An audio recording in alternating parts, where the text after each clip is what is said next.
Hola, Karen. Muy buenas. Lo siento, he sido la culpable. No, estás Lo asumo. Estás todavía a tiempo, no pasa nada.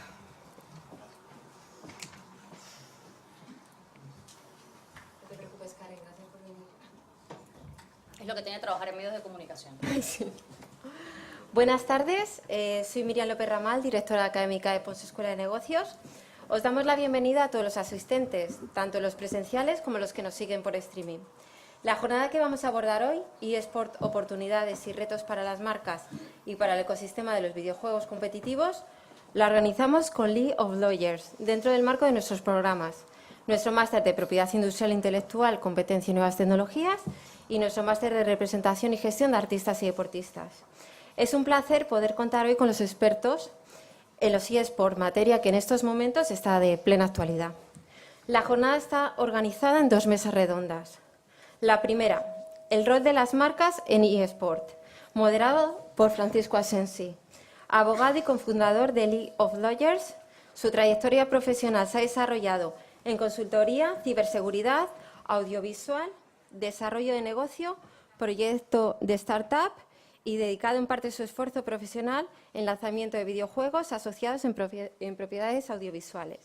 La segunda mesa, que luego haremos el cambio, es el análisis de los aspectos jurídicos en los eSport. Será moderado por Juan Antonio Orgaz, abogado, cofundador de League of Lawyers y docente de nuestro máster de Propiedad Industrial, Intelectual, Competencia y Nuevas Tecnologías.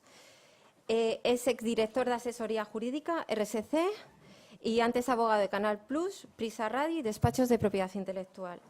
Para concluir esta jornada, os ofreceremos en la planta de entrada un vino español. Mil gracias y esperamos que la jornada sea de vuestro agrado.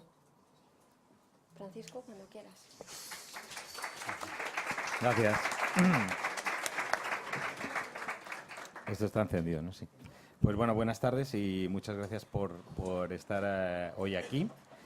A vosotros, a los que estáis aquí, también a los que probablemente nos podáis estar siguiendo a través de este Facebook Live en el cual se está emitiendo esta jornada. Y creo que no hará mucha falta, seguramente, digamos, hablar de lo que son los eSports. Ya probablemente todos los que estéis aquí tengáis una idea, pero vamos, como prólogo súper resumido, estamos hablando de videojuego competitivo que se convierte en un fenómeno cada vez más masivo, pues más o menos esto empieza hace 20 años y poco a poco en un proceso, digamos, de mayor profesionalización, pues hoy en día contamos con un ecosistema que podría decirse parejo a lo que son los deportes tradicionales, con ligas organizadas, organizadores de ligas, jugadores profesionales. Creo que se estima que algo más de 640 jugadores profesionales ahora mismo en España, etcétera, etcétera, ¿no? Y si miramos un poco a una visión que hace poco hizo una consultora especializada en este mundo de los eSports, que se llama Newzoo, sobre el índice de madurez, ¿no? También para que sepamos en qué contexto nos encontramos de lo que son los eSports en su conjunto, que tampoco es un conjunto, digamos, de un único deporte, por así decirlo, sino de muchas prácticas deportivas, dependiendo del videojuego, pues habría pasado de la mitad de su adolescencia, ¿no? Dirigiéndose a su plena madurez y pinta a que la niña o el niño se va a convertir en algo muy robusto, ¿no?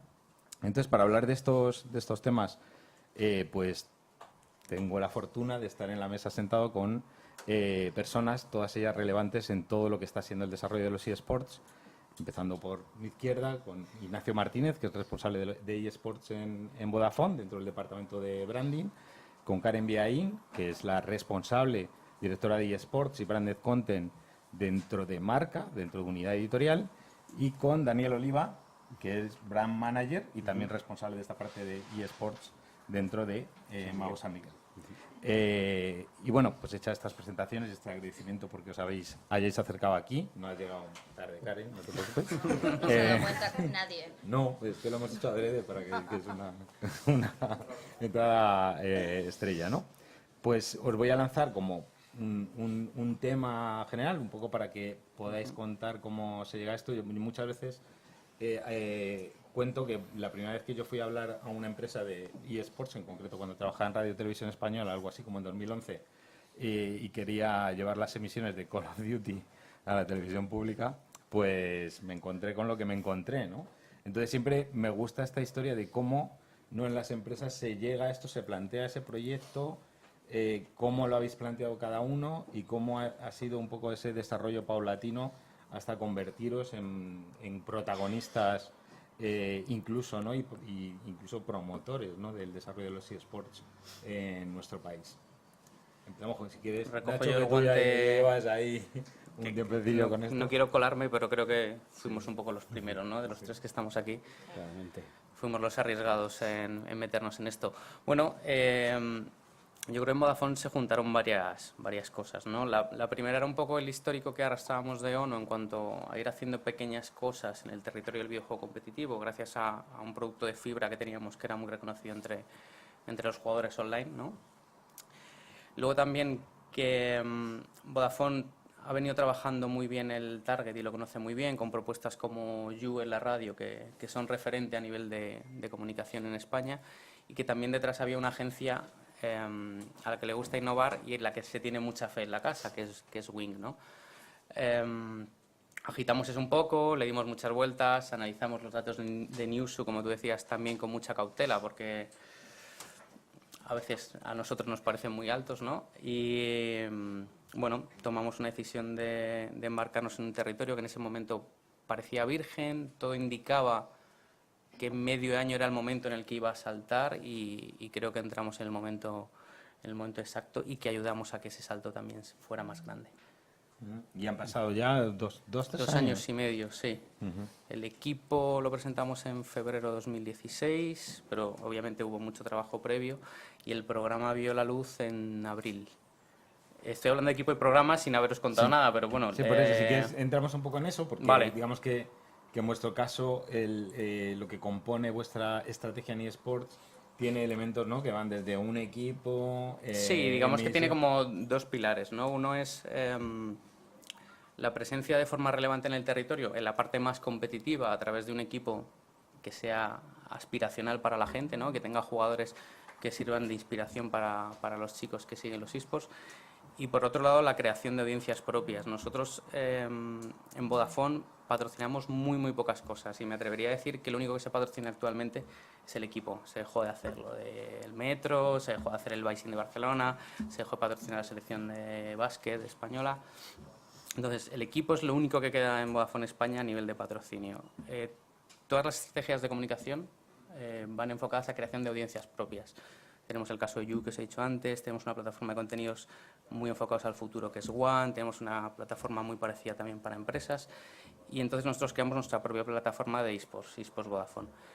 Con la marca eSports Vodafone pensamos en un aterrizaje al territorio que fuera notorio, que fuera diferencial y que fuera una llamada de atención muy grande para los que estaban fuera, ¿no? Porque identificamos, oye, hay un nicho que es más o menos pequeño, que ya conocen esto, pero hay mucha gente muy cerca que creemos que va a entrar muy rápido. Esto es tan apasionante y tan impactante que creemos que les va a costar muy poco. Entonces, lo que hicimos fue coger ese equipo y hacerles protagonizar una especie de docu-reality show en NTV. Y elegimos NTV y la tele no por la audiencia que era la televisión de pago, que es poca, sino por el alcance que tienen en redes sociales. NTV es una barbaridad la de seguidores que tiene tanto en Twitter como en Facebook. Con lo cual nosotros partíamos de un formato notorio que nacía de la tele, con lo cual te daba una producción de calidad que solo te exige la tele. No es un streamer, un youtuber, no es un programa hecho desde casa para Twitch. Y le dimos ese punto de notoriedad y de distribución, sobre todo digital, a través de redes sociales. Yo creo que nos fue bastante bien. Muy bien. Y por vuestro lado, Karen, vosotros que sois más un medio tradicional, un dilo, medio, dilo, ¿no? Y bueno, pues como esto aparece, ¿no? Más allá de que me imagino Sí. de esto es un fenómeno deportivo, Sí. deportivo electrónico, pero deportivo que hay que cubrir y tal, pero ¿qué más? Bueno, ¿no? nosotros decir que personalmente además me siento súper orgullosa de que somos el primer publisher en España de los grandes, ¿vale? Los conocidos grupos que apuesta por los eSports. Hay otros medios que tienen cosas de los eSports, pero no dejan de ser a lo mejor una categoría dentro de un portal deportivo, por ejemplo. Nosotros teníamos claro que en el caso de los eSports, basándonos en los datos de Newzoo, como más o menos todos, que Nosotros ya hemos encargado tu nuestro opinión. estudio propio. Creo que los datos son muy optimistas, los de Newzoo, pero la realidad es que son prácticamente los únicos que hay en el mercado, entonces, bueno, en algo tienes que basarte, ¿no? Entonces, bueno, hace en enero hizo un año que nos planteamos este proyecto y teníamos muy claro que o se hacía y se hacía bien y se apostaba desde marca realmente, o simplemente no lo hacíamos, ¿no? Porque para tener una categoría dentro de un portal deportivo, pues nos parecía quiero y no puedo, ¿no? Entonces, bueno, después de muchas reuniones con las direcciones transversales y con los directores de marca y el director de marca, es el antes y el después, ¿no? De esto, porque estaban muy alineados y estábamos todos muy de acuerdo en que sí, ¿no? Que íbamos a apostar fuerte por los eSports con todo lo que ello conllevaba, crear un equipo, crear una redacción paralela, porque también teníamos claro que si íbamos a escribir de los eSports, teníamos que tener un criterio enorme para escribir de los eSports. Sabemos que todo el mundo del videojuego es bastante hater, ¿no? Entonces no te puedes dar el lujo de equivocarte en el contenido de los eSports porque básicamente al poco tiempo estarás muerto. Entonces nosotros creamos un site, creamos un portal y creamos un equipo ad hoc para este proyecto.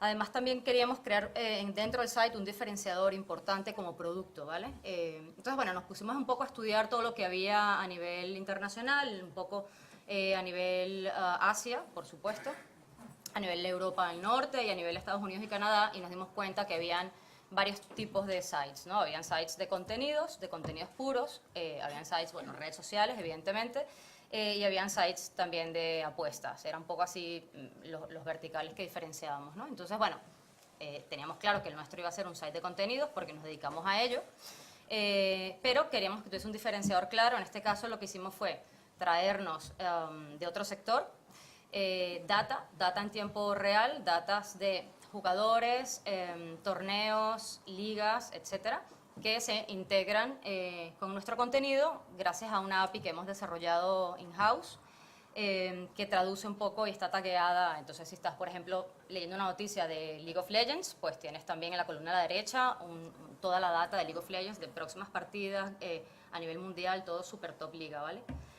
Entonces, bueno, lo lanzamos, tuvimos más o menos 5 meses de desarrollo.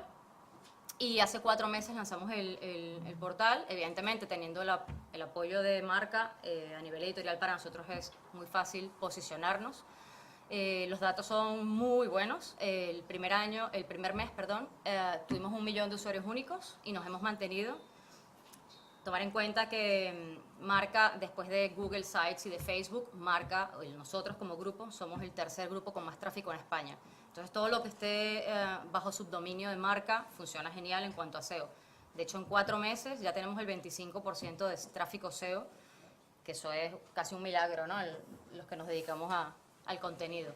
Y bueno, la verdad es que estamos muy contentos. Marca nos está apoyando enormemente en todos los formatos, tanto en el site de marca, tenemos módulos de recirculación de tráfico interno, y también redes sociales de marca, incluso marca papel. Cuando hay ligas importantes, nosotros hemos llegado a sacar, no de manera puntual, sino muchísimas veces, incluso doble páginas en marca.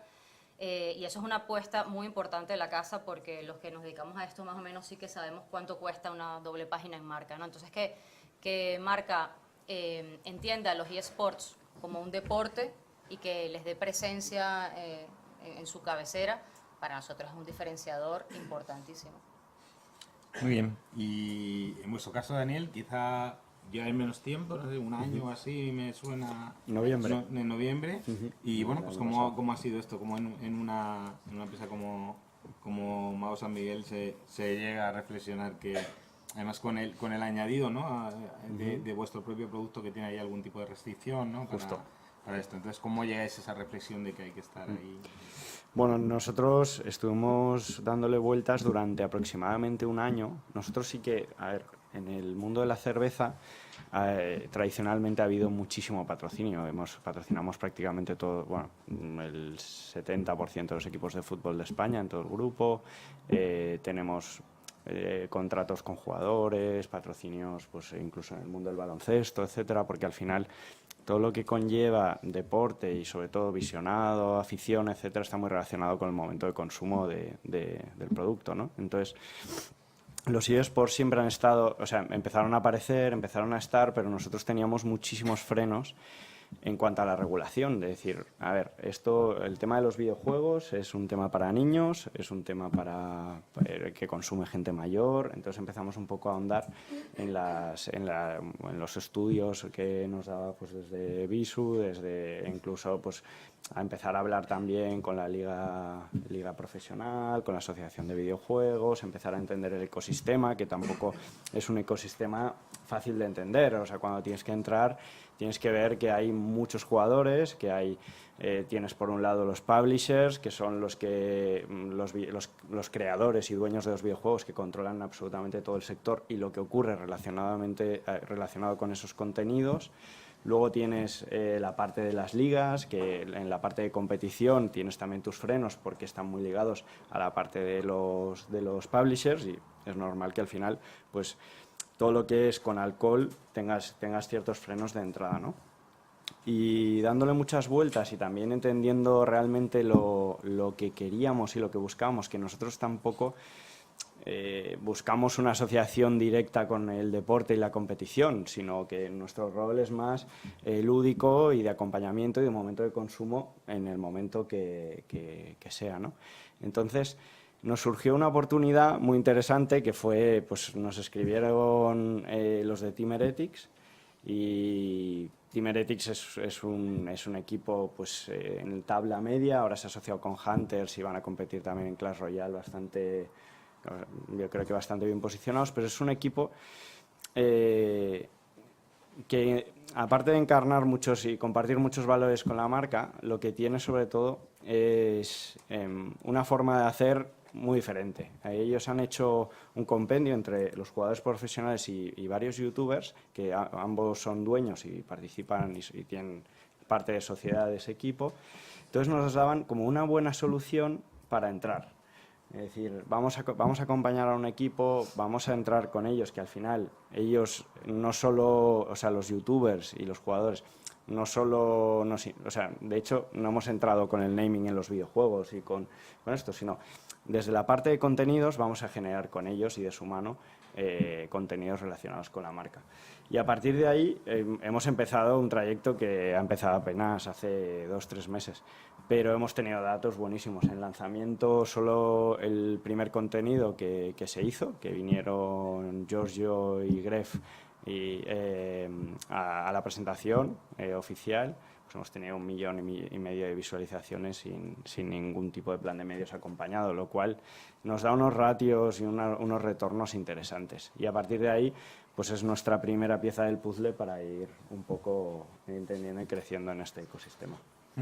Iba a hacer un apunte para los que no estéis tan relacionados, que un equipo de eSports, cuando, por ejemplo, Nacho habla de un equipo, en realidad son varios, ¿no? Porque es sí, un nosotros equipo aquí dependiendo. lo que diferenciamos un poco es club de equipo, ¿no? Exactamente, Un un club de club. eSports tendrá tantos equipos como videojuegos competitivos Y luego a los que se dedica. cada videojuego, el número de jugadores es diferente, igual lo estoy diciendo algo que sale de sobra. O sea, no es lo mismo jugar a Clash Royale, el equipo de Clash Royale son 2, si no me equivoco, en League of Legends pues son 5, ¿no? Entonces es diferente la composición, simplemente Nosotros, para explicarlo internamente, siempre usamos el símil del atletismo, ¿no? Los eSports son atletismo y dentro de cada atletismo hay un deporte muy, muy específico que requiere unas habilidades diferentes de cada jugador, incluso de que se jueguen en equipo o de forma individual. A lo mejor lo sabíais, pero bueno, como puntualización para tener una idea de cómo es. Y precisamente volviendo a los equipos, tanto en vuestro caso en Vodafone como en el vuestro, os habéis involucrado ¿no? Pues directamente digamos en la parte deportiva, ¿no? Ya es como, oye, pues un equipo es parte también de esta estrategia y bueno, pues la gestión de un equipo tiene lo que tiene, ¿no? Al final hay que cuidar a los jugadores, entrenarlos, bueno, pues que sigan ahí, que no te los fiche otro, fichar jugadores, etcétera. ¿Cómo es un poco esa apasionante, es apasionante. Bueno, nosotros nos metimos a gestionar el equipo porque cuando iniciamos esto, creo que solo había un equipo histórico y consolidado que era Giants, hace 3 años, no había más y que sigue muy consolidado ahora. Y lo que necesitamos era buscar un referente que nos permitiera legitimar la entrada de Vodafone a competir. No queríamos hacer un equipo solo, ni sabíamos tampoco. Entonces acudimos a G2, que es un equipo creado por un jugador español que se llama Ocelote, que a nivel internacional es referente, sobre todo a nivel europeo, y le propusimos juntarnos los dos para traer aquí a España una división nacional del equipo que tuviera nuestro naming, ¿no? Que fuera G2 Vodafone. Es verdad que no tiene nada que ver lo que era hace 2 años y medio con lo que es ahora, ha cambiado todo muchísimo, y de montar un equipo, entre comillas, un poco de forma precaria y estar todo el día con los jugadores, porque hacía falta, pues ahora tenemos el ejemplo en Movistar Riders, que tiene un centro de alto rendimiento en Matadero que es espectacular, es el mejor de Europa, y tienen, no sé cuántos jugadores tienen, no sé, 40 o 50 jugadores. Entonces es verdad que esto cambia muchísimo, y en 3 meses cambiaba todo y cambiaba los jugadores, es lo que tú decías. Tú no podías entender por qué después de grabar un programa de éxito y ganar la liga, ningún jugador se quería quedar, si habían pasado solo 3 meses. Nosotros no lo entendíamos. Entonces, es verdad que es todo ahora un poco más maduro, más estable, eso también atrae más a las marcas, es decir, que no haya tanta rotación. Tú construir la imagen de un jugador para que sea tu influencer y que a los 3 meses esté jugando en Turquía y a los otros 3 esté en Suecia, pues no te renta. Entonces es verdad que esa profesionalización que han vivido los clubes y también por extensión se la han dado a los jugadores, que son más conscientes de dónde están. Antes no eran conscientes de nada. A nosotros convencerles de que tenían que grabar y jugar y entrenar a la vez fue un suplicio para nosotros. O sea, que digamos que ahora hay como más fidelidad por ese pensamiento profesional, ¿no? Que va adquiriendo el jugador, que se da cuenta de que esto no tenía que ver con me lo voy a pasar bien un año jugando en 2 sitios, muchos sino equipos, que ahora es como claro, de verdad, oye, que esto es una profesión que requiere cierta permanencia y cierta, digamos, vínculo con la marca o con el equipo, con el club, durante un tiempo para que mi carrera profesional se desarrolle, ¿no? Es verdad que en esa época, y hablo de épocas y así hace poco tiempo, pero hablamos de épocas, muchos equipos de los que llegaban a LVP, a la primera división, habían sido formados por amigos y habían ido ascendiendo, ganando pequeños torneos y estaban ahí en primera división, y eso ya no pasa. Ahora ya los jugadores entran a la estructura de un club sabiendo lo que el club exige de ellos. Antes no, montaban ellos el club y a lo mejor tenían la suerte que llegaba un patrocinador y les ponía algo de dinero, pero no eran conscientes de lo importantes que son ellos como, entre comillas, y perdóname, herramientas de marketing. No eran nada conscientes. Y en nuestro caso, Daniel, ¿habéis encontrado ya ese digamos, ánimo profesional en los jugadores y en el equipo? ¿O ahí también ha habido sus conversaciones de chicos, esto mejor no va por este lado o no tal? Bueno, yo creo que es que, a ver, hay muy buen balance entre jugador profesional y youtuber. Entonces, prácticamente la mayoría de los contenidos, bueno, los que hemos hecho hasta ahora ha sido con los youtubers, sobre todo porque la parte de lanzamiento y lo que te da cobertura y notoriedad son ellos, porque tienen una masa muy amplia. Y luego vamos a ir haciendo pequeñas cápsulas con cada uno de los jugadores profesionales, pero ya en otro ámbito, hablando más, pero siempre hablando más de el ocio, de lo que hay alrededor de los videojuegos, de el estilo de vida que ellos encarnan, que son otras perspectivas que no están tanto en la parte profesional y que nosotros tampoco nos suma tanto en esa parte. Para nosotros es importante incluso no acabar de entrar, porque nosotros tenemos muchos frenos en ese punto. Para poder entrar, para un poco que nuestro departamento jurídico se quedara tranquilo, porque no es un paso fácil, analizamos en Analytics tanto los canales de los youtubers como del club, y tenían un ratio de menores de edad de entre un 8 y un 11%. Y eso es un equivalente a lo que tiene cualquier equipo de fútbol de España. Entonces, eso ya te da una tranquilidad y, sobre todo, también te da una perspectiva de dónde estás actuando y a quién estás impactando, que es lo relevante, ¿no?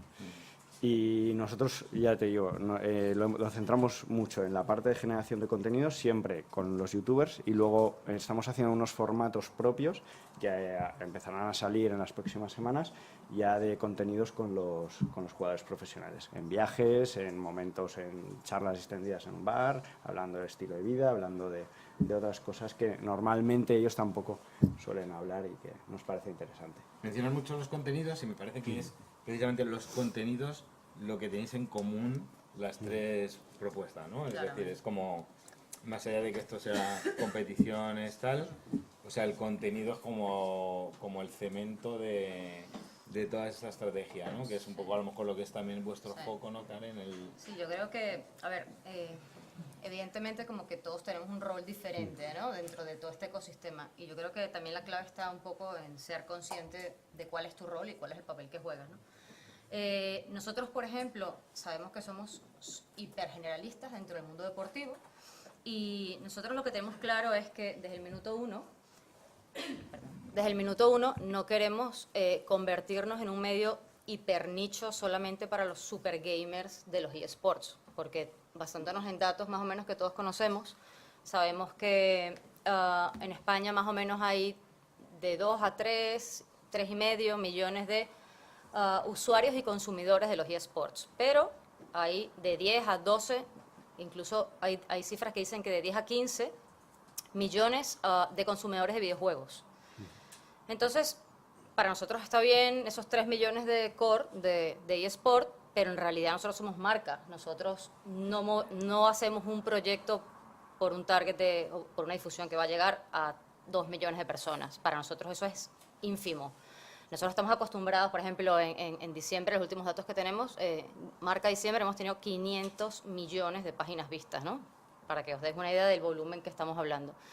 Entonces, nosotros nuestro objetivo no son los 2 o 3 millones de hardcore users de eSport, son los 15 millones de usuarios de videojuegos, que evidentemente las estadísticas dicen que son potenciales consumidores de eSports.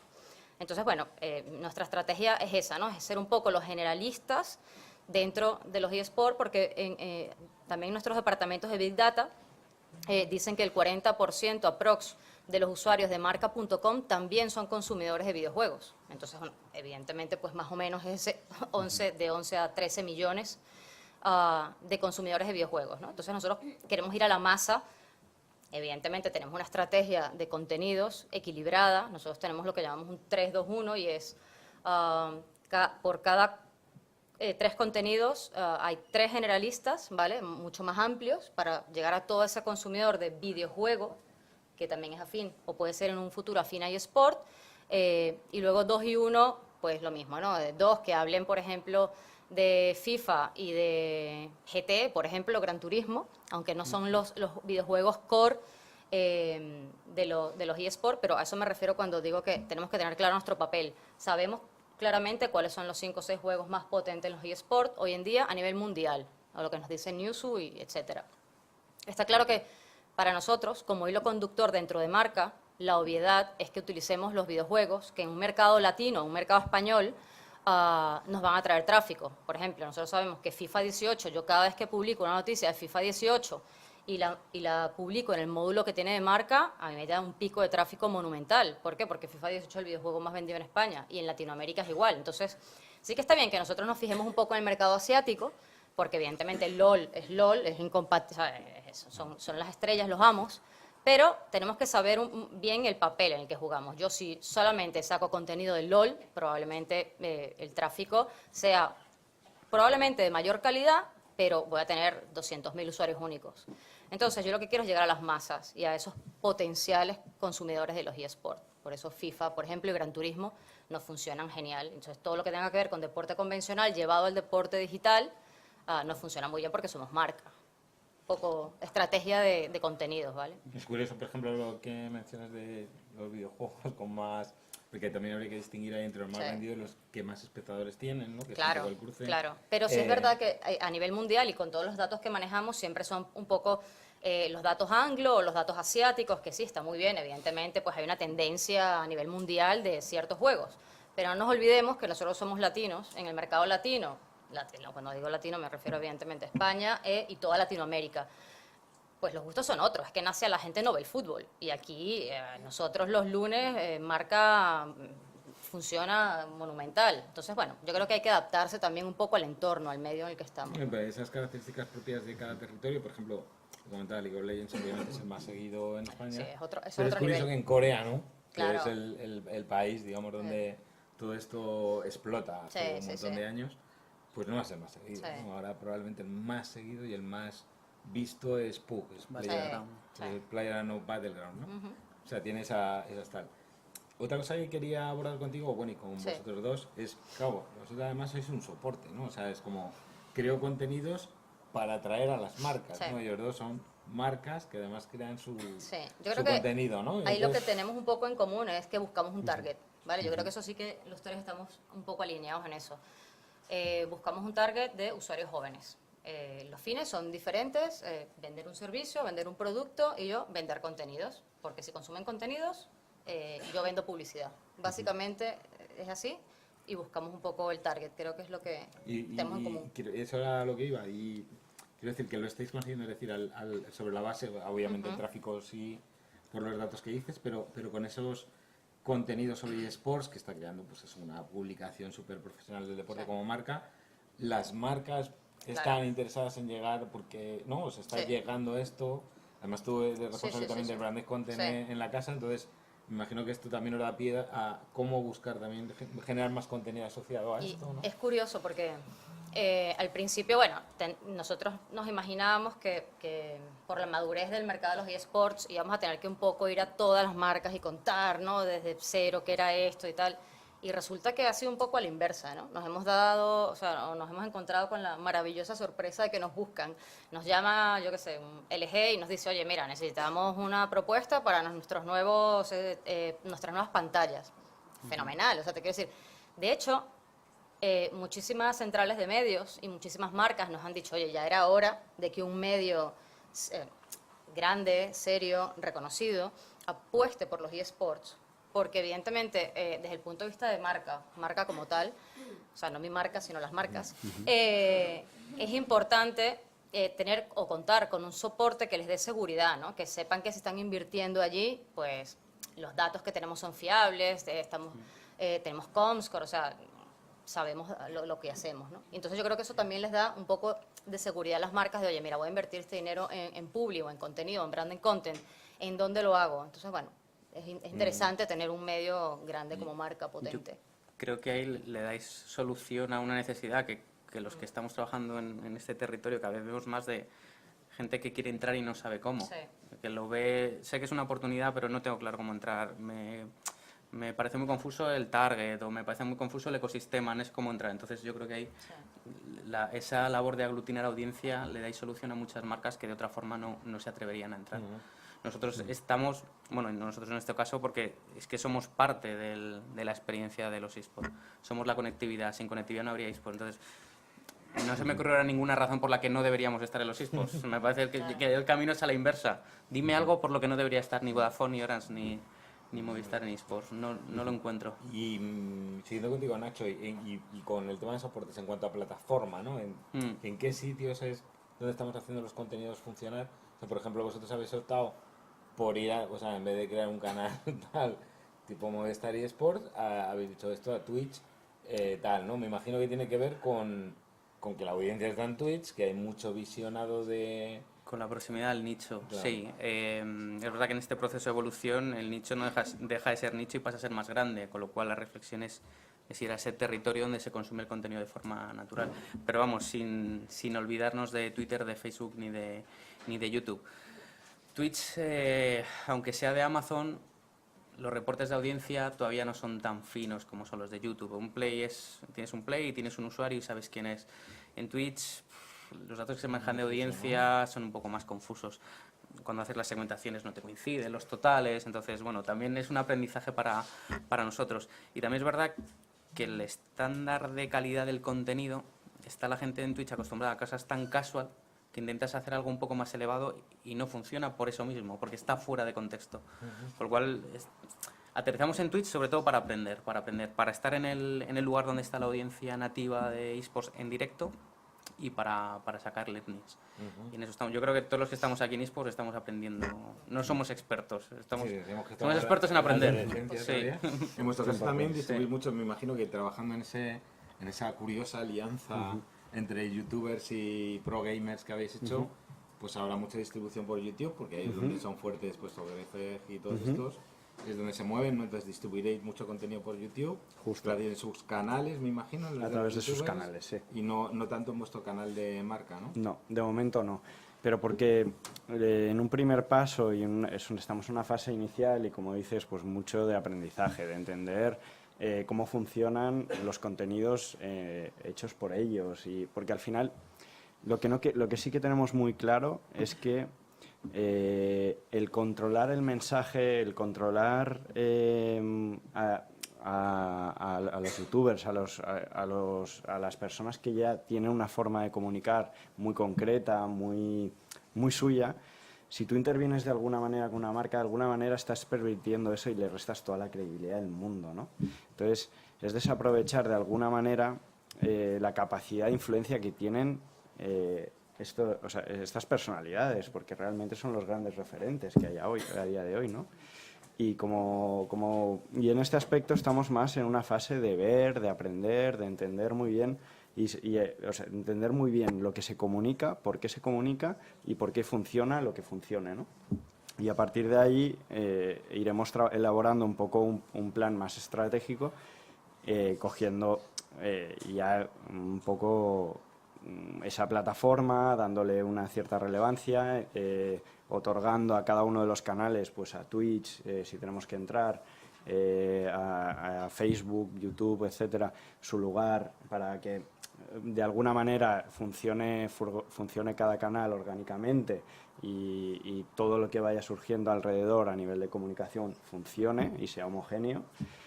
Y esta es un poco la perspectiva, es que llevamos navegando en este mundo 2 meses, entonces sobre todo lo que sí que podemos decir es que estamos más aprendiendo nosotros de ellos que otra cosa. Incluso a nivel estratégico de comunicación, o sea, se ha cambiado tanto la forma de comunicar, los hábitos de consumo de contenidos, la comunicación, que nosotros tenemos un sistema de comunicación pues muy al uso del spot, la campaña, cuando toca, etcétera. Entonces, este tipo de dinámicas, este tipo de acciones te abren un mundo y te abren muchos aprendizajes de cara a un futuro que, pues bueno, de momento es a lo que estamos atentos y viendo cómo evolucionarlo. Sé que vas a ver a poco porque estas cosas siempre se quedan muy cortas, pero nos queda muy poco tiempo y tenemos que ver otras perspectivas de los eSports más aterrizadas sobre relaciones jurídicas en este mundillo. Entonces, yo tenía apuntadas hasta las 25 cosas de las que quería hablar con Manolo, pero al final, que es como, bueno, yo veo que bastante satisfacción en lo que habéis hecho hasta ahora, de lo que es aprendizaje, una cosa que está madurando y tal. Pero bueno, digamos que de cara al futuro, o sea, yo siempre digo lo mismo, esto es como de repente me desinflo y si esto de los eSports mola mucho, pero estamos aquí metiendo dinero y tal. O sea, de verdad hay un compromiso firme, o sea, con planes a medio plazo para estar... Yo entiendo que en vuestro caso, en el caso de Marca, sí, porque es como... Pues oye, hablo del Real Madrid, sí. Hablo de Team Heretics, de la Superliga ahora. Desde el momento en que consideramos los eSports como un deporte, ya estamos involucradísimos, vamos. Hemos desarrollado un portal, te quiero decir, tenemos un equipo ad hoc, o sea, se ha montado una estructura para los eSports. Entonces sí, evidentemente tengo objetivos a corto, a medio y a largo plazo. Y en el caso vuestro, Vodafone llevan más recorrido, ya tenéis, habéis ya tal, entonces como seguís ahí, porque ya los 2 años y pico que lleváis os han dado más visión de hacia dónde va, y entiendo que la apuesta sigue siendo vamos para adelante, ¿no?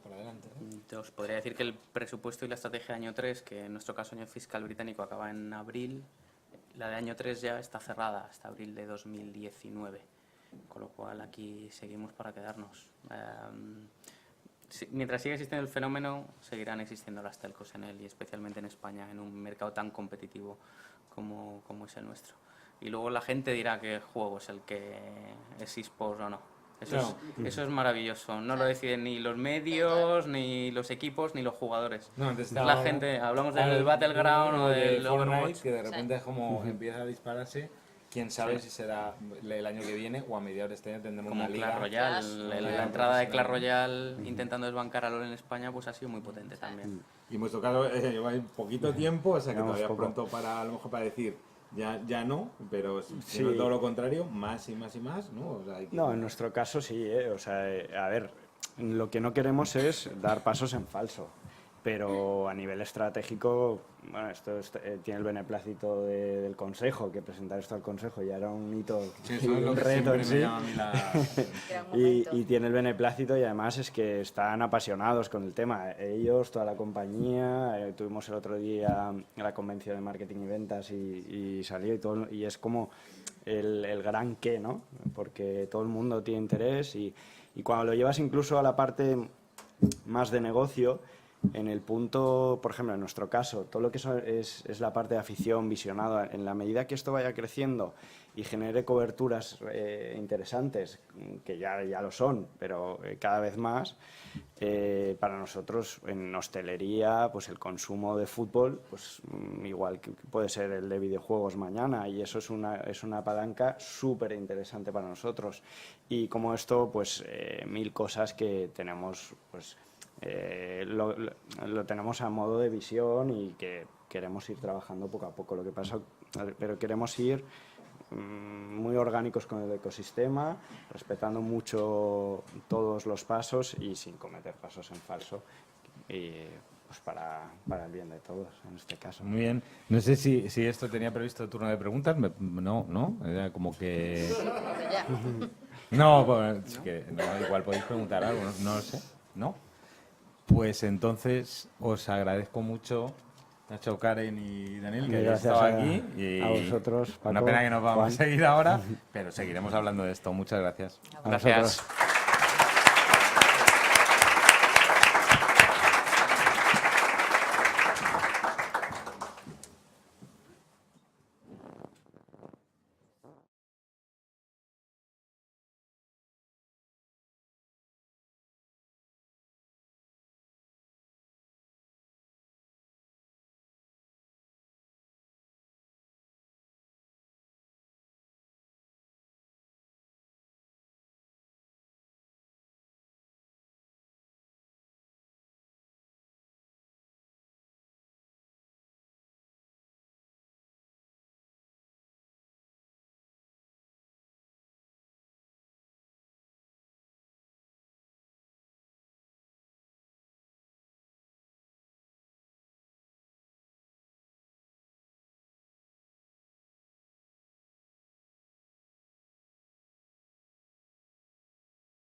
Todos. Perdón. Hola. Un poco de silencio, por favor. Buenas tardes.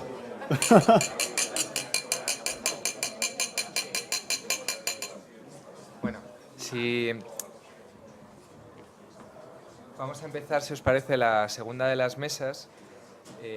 Lo que vamos a hacer es empezar con Adrián. Adrián Todolí es profesor de Derecho del Trabajo y Seguridad Social de la Universidad de Valencia. Es uno de los grandes expertos en las relaciones entre jugadores y clubs.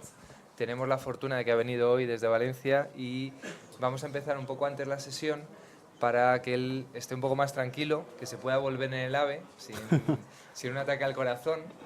Entonces lo que haremos es, empezamos a hablar con Adrián, luego se incorpora José Carlos Serdozain, que es el director de la asesoría jurídica de Pons, y por último va a llegar Alberto Palomar, que es profesor acreditado de ANECA en Derecho Administrativo por la Universidad Carlos III de Madrid y adicionalmente es magistrado de lo contencioso administrativo.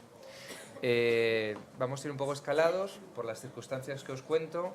Adrián ha llegado de Valencia, se tiene que marchar un poco antes. José Carlos tenía un asunto, está llegando y Alberto Palomar está en el Comité Olímpico Español, está terminando una reunión, cuando venga se incorpora. Pero lo que no queríamos es tener a Adrián nervioso y además así vamos a poder hablar de derecho laboral y sport y de un poco la realidad de los jugadores y bueno, vamos. Y luego, como creo que terminaremos pronto, si consigo meter en cintura a los profesores universitarios que les gusta hablar, tendremos ocasión para hacer preguntas también a los miembros de la primera mesa, que no se hayan tenido que ir. Entonces, bueno, quizás metemos la parte jurídica en mitad para que estéis con ganas de preguntar la de negocio, os tenemos ahí un poco contenidos y en todo caso, al finalizar estas mesas y las preguntas, tenemos un vino español que podremos charlar con los ponentes y bueno, quedará a vuestra disposición. Vale, sin más dilación, paso la palabra a Adrián. Bueno, pues en primer lugar, muchas gracias por la invitación. Y yo efectivamente voy a hablar un poco de lo que es la relación de los jugadores con el club, pero sobre todo lo que voy a intentar es hacerlo interesante. Es decir, que no sea, porque a lo mejor el derecho laboral no os interesa demasiado, entonces no voy a hablar de derecho laboral puro, sino de cosas que creo que sí que os pueden interesar. Primero, voy a pedir, porque sé que hay de dos másters diferentes, ¿no? El máster de propiedad intelectual y el de representación de propiedad intelectual. ¿Podéis levantar la mano, los que seáis? Vale, ¿y del de representación? Vale. Bueno, voy a decir cosas que creo que son interesantes en ambos ámbitos por muchas razones. Lo primero, porque los de propiedad intelectual, por ejemplo, ¿no? Estudiáis propiedad intelectual y claro, a lo mejor el mundo del fútbol, el mundo no lo imagináis tanto, porque no, yo ya he cogido, esta es la mía. Gracias. En el mundo del fútbol se habla mucho de derechos de imagen, pero no tanto de propiedad intelectual, que no es exactamente jurídicamente lo mismo. Pero tened en cuenta una cosa, y es que en los eSports lo que hace el jugador es propiedad intelectual. Es decir, una cosa es que la cámara grabe al jugador, como juega, eso será derechos de imagen, pero que la cámara, es decir, que lo que se retransmita, que es lo que normalmente se retransmite, sean sus jugadas en el videojuego, el avatar, lo que hace el avatar, eso es propiedad intelectual.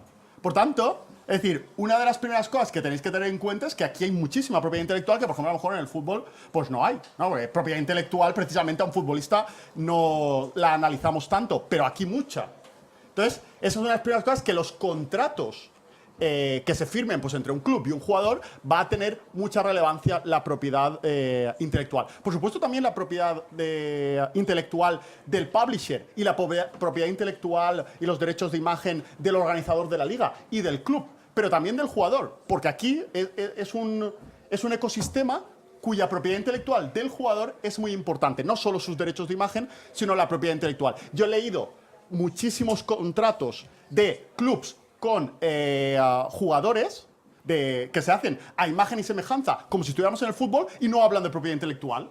Entonces, claro, cualquiera de estos jugadores en cualquier momento podría demandar por su propiedad intelectual y pues eso, el publisher tendría un problema, porque obviamente el publisher tiene gran parte de la propiedad intelectual, porque el juego es suyo, vale, sin duda.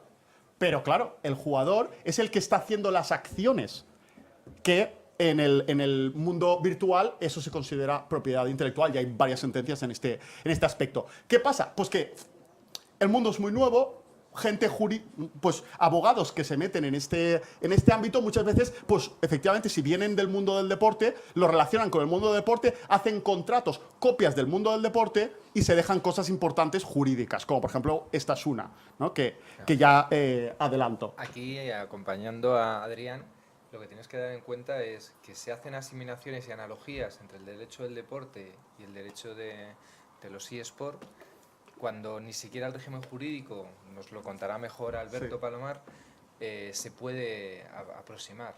Por un lado, porque el nivel de intervención en el derecho del deporte es altísimo, más allá de las figuras del Consejo Superior de Deportes, de las federaciones, de las consejerías específicas y de la intervención fuerte que tienen los políticos sobre decisiones de organización, Ley General de Comunicación Audiovisual, un partido de la Liga Santander que tiene que ser retransmitido en abierto. Eso no existe en el mundo de los eSports.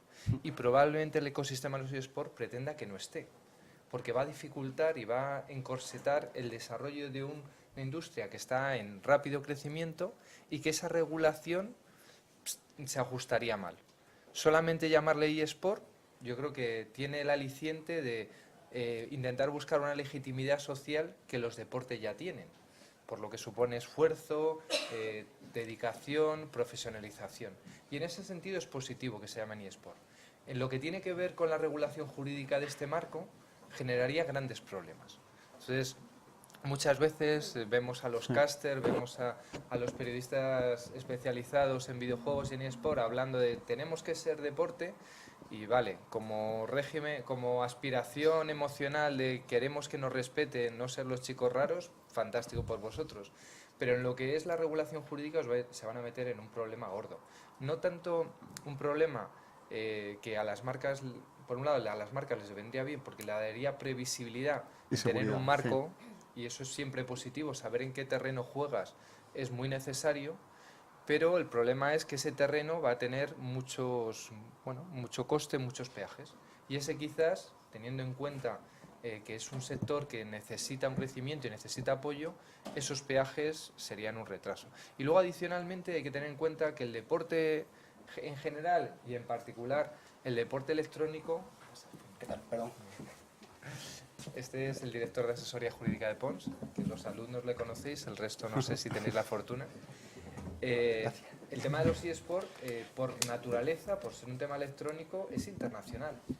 La aspiración de los jugadores no solo es jugar en la Liga de Videojuegos Profesional o SL, la aspiración es jugar en Katowice o si puede ser en Seúl. Y el interés que puede tener el Estado, que pueden tener o el propio ecosistema nacional, es atraer mucho talento. Que los mejores jugadores, y aquí vuelvo otra vez a pasarle la pelota a Adrián, lo relevante es facilitar la contratación y el desarrollo en el ámbito laboral. Claro, no, totalmente de acuerdo. El pobre Palomar no le va a quedar nada que decir después de tu intervención, porque él normalmente siempre habla de precisamente esto. Pero hay que decir una cosa, y es que respecto a los jugadores, efectivamente, como bien ha dicho, y es lo siguiente que iba a decir, no solo estamos hablando de propiedad intelectual, yo quería empezar por ahí, pero recordad que el Real Decreto de jugadores profesionales, ¿no?, de deportistas profesionales, que es una regulación laboral especial con el cual se firma un contrato entre un club deportivo de fútbol y un jugador, aquí no se aplica en principio. ¿Por qué? Porque como no es un deporte oficial, lo llamamos deporte de forma coloquial, pero no es un deporte que el Consejo Superior de Deportes lo haya considerado deporte oficial, por tanto, se entiende que ese Real Decreto no se aplica. ¿Qué implica? Eso también implica algunos problemas. Que no apliquemos el Real Decreto de deportistas al contrato firmado entre un club de eSports y un jugador de eSports tiene sus problemas. Y ese es un problema porque aquellos que estén haciendo el máster de representación y de agencia, que piensen en, bueno, pues a lo mejor podemos representar también a jugadores, que yo creo que efectivamente, luego lo diré, es muy importante. Ya hace falta una función de representación para estos jugadores de eSports. Pero hay un primer problema, que es puramente jurídico y son las cláusulas de rescisión. Las cláusulas de rescisión están legalizadas, es decir, tú realmente puedes atar a un jugador poniéndole que si quiere irse a otro club a jugar va a tener que pagar una millonada, que es lo que vemos tradicionalmente. Eso lo permite el Real Decreto 1006, que se aplica a deportistas profesionales, pero no en la regulación común. Si es un contrato de trabajo común entre un club y un jugador de eSports, no vamos a poder una cláusula de rescisión. Esto tiene, yo creo que una desventaja a largo plazo, porque claro, efectivamente un club va a invertir poco dinero en un jugador, en formación de un jugador, si no sabe que de alguna manera va a asegurarse que ese jugador se va a mantener. Si va a poderse ir en mitad de temporada a otro club, va a tener un problema.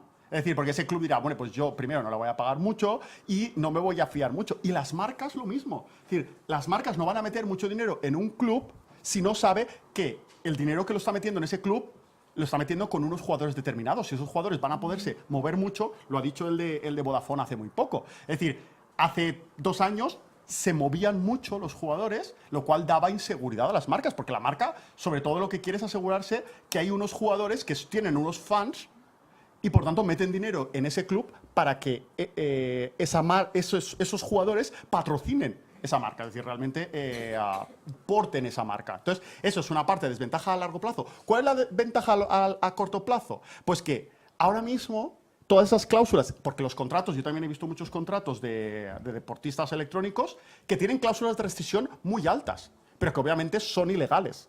Entonces, claro, eso que da pie, que efectivamente si un agente, pues un representante, cualquiera que termine el máster o incluso durante el máster está haciéndolo, va a estos jugadores y le dice, mira, sí, te voy a conseguir una oferta mejor. Y el jugador te responderá, no puedo irme porque tengo una cláusula de rescisión. Bueno, pues vosotros, ya ahora mismo con el conocimiento jurídico que tenéis, ya podéis decir, no, es que esa cláusula realmente es una cláusula de rescisión que es nula porque la ley no permite cláusulas de rescisiones en contratos comunes, solo en contratos para deportistas profesionales, que no son este caso, porque como decimos, en principio, salvo que un juez dijera lo contrario, ahora mismo el Real Decreto de Relaciones Laborales Especiales de deportistas profesionales no se aplica a los deportistas electrónicos. ¿Vale? Entonces, aquí son oportunidades, ventajas y desventajas, ¿no? Pero que hay algunas oportunidades porque efectivamente ahora mismo el mercado está totalmente abierto, a largo plazo puede ser perjudicial, pero ahora mismo, efectivamente, esta movilidad de los jugadores es muy importante. Luego también hay otra cuestión que yo creo que ahí los representantes en este mundo de los eSports pueden hacer muy buen papel, porque como bien ha comentado también el de Vodafone, Nacho, ahora mismo los jugadores no son muy conscientes del valor que tienen. Es decir, ahora mismo el jugador a lo mejor se mete porque efectivamente se lo pasa muy bien, disfruta jugando y con ello, pues sí, eso, y además le pagan 1.000 euros, oye, me estoy ganando la vida, 1.000 euros, pues eso, la camarero, pues para estar de camarero cobrando 1.000 euros, estoy jugando un videojuego ganando 1.000 euros, estoy súper contento.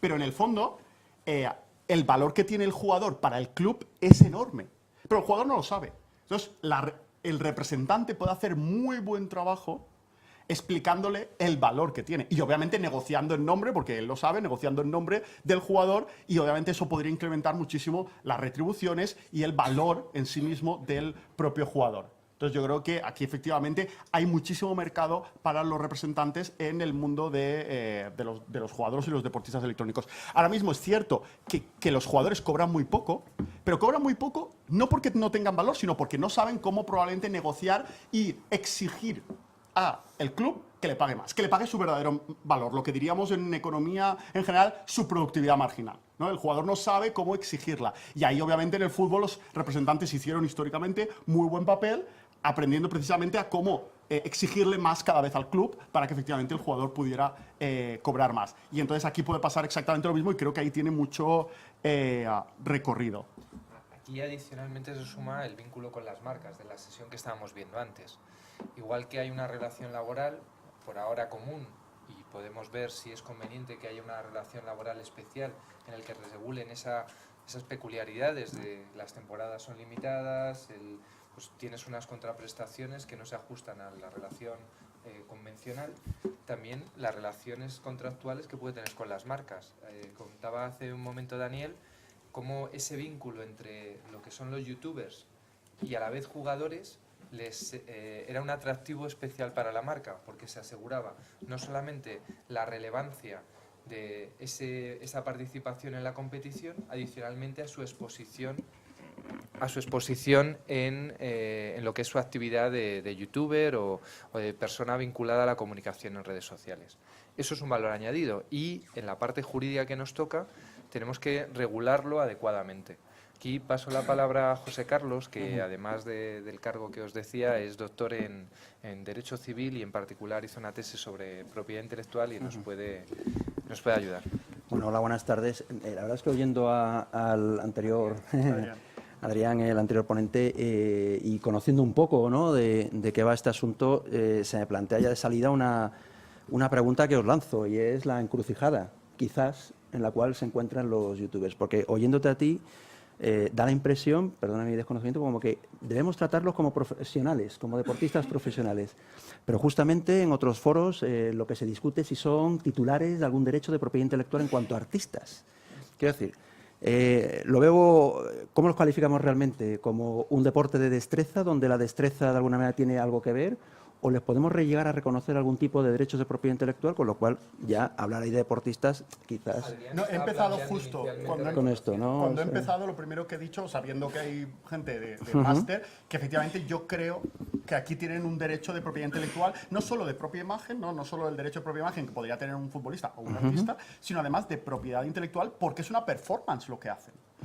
Y entonces cualquier grabación sobre su performance genera derechos de propiedad intelectual a su favor. Vamos, a mí me caben muy pocas dudas al respecto. Sí, bueno, yo creo que es discutible de todas maneras, Sí, porque bueno. es verdad que incluso en otro foro ya digo que discutiendo lo que es la esencia del videojuego, ¿no? Es decir, y aplicamos aquí las normas de qué es esto, ¿no? Realmente es una obra audiovisual, es un programa informático, es otra cosa, es un híbrido, es una mezcla de yo que sé qué.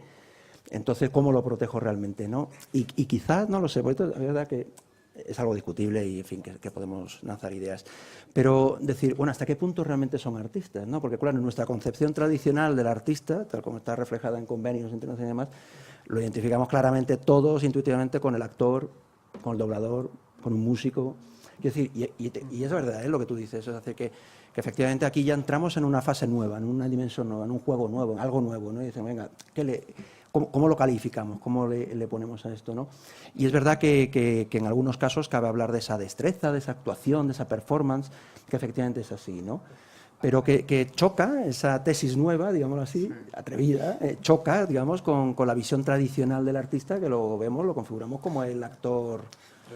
Vamos, yo, volviendo a cómo se configura un videojuego, ¿no? Y qué papel tienen los jugadores en el videojuego. En un videojuego hay mapas, hay una Biblia en el que estos señores deciden hacia dónde se dirigen y tienen un marco, que podría ser un guión, y tienen un escenario. ¿Os acordáis de Elige tu propia aventura, de estos libros de cuando yo era joven? Pues aquí tenías muchas opciones, y los jugadores siempre tienen opciones, que se enriquecen con la interacción de otros. Igual que hay una representación en el que, pues, en teatros donde se juega a improvisar. Aquí, entre comillas, se está improvisando dentro de unas reglas de juego.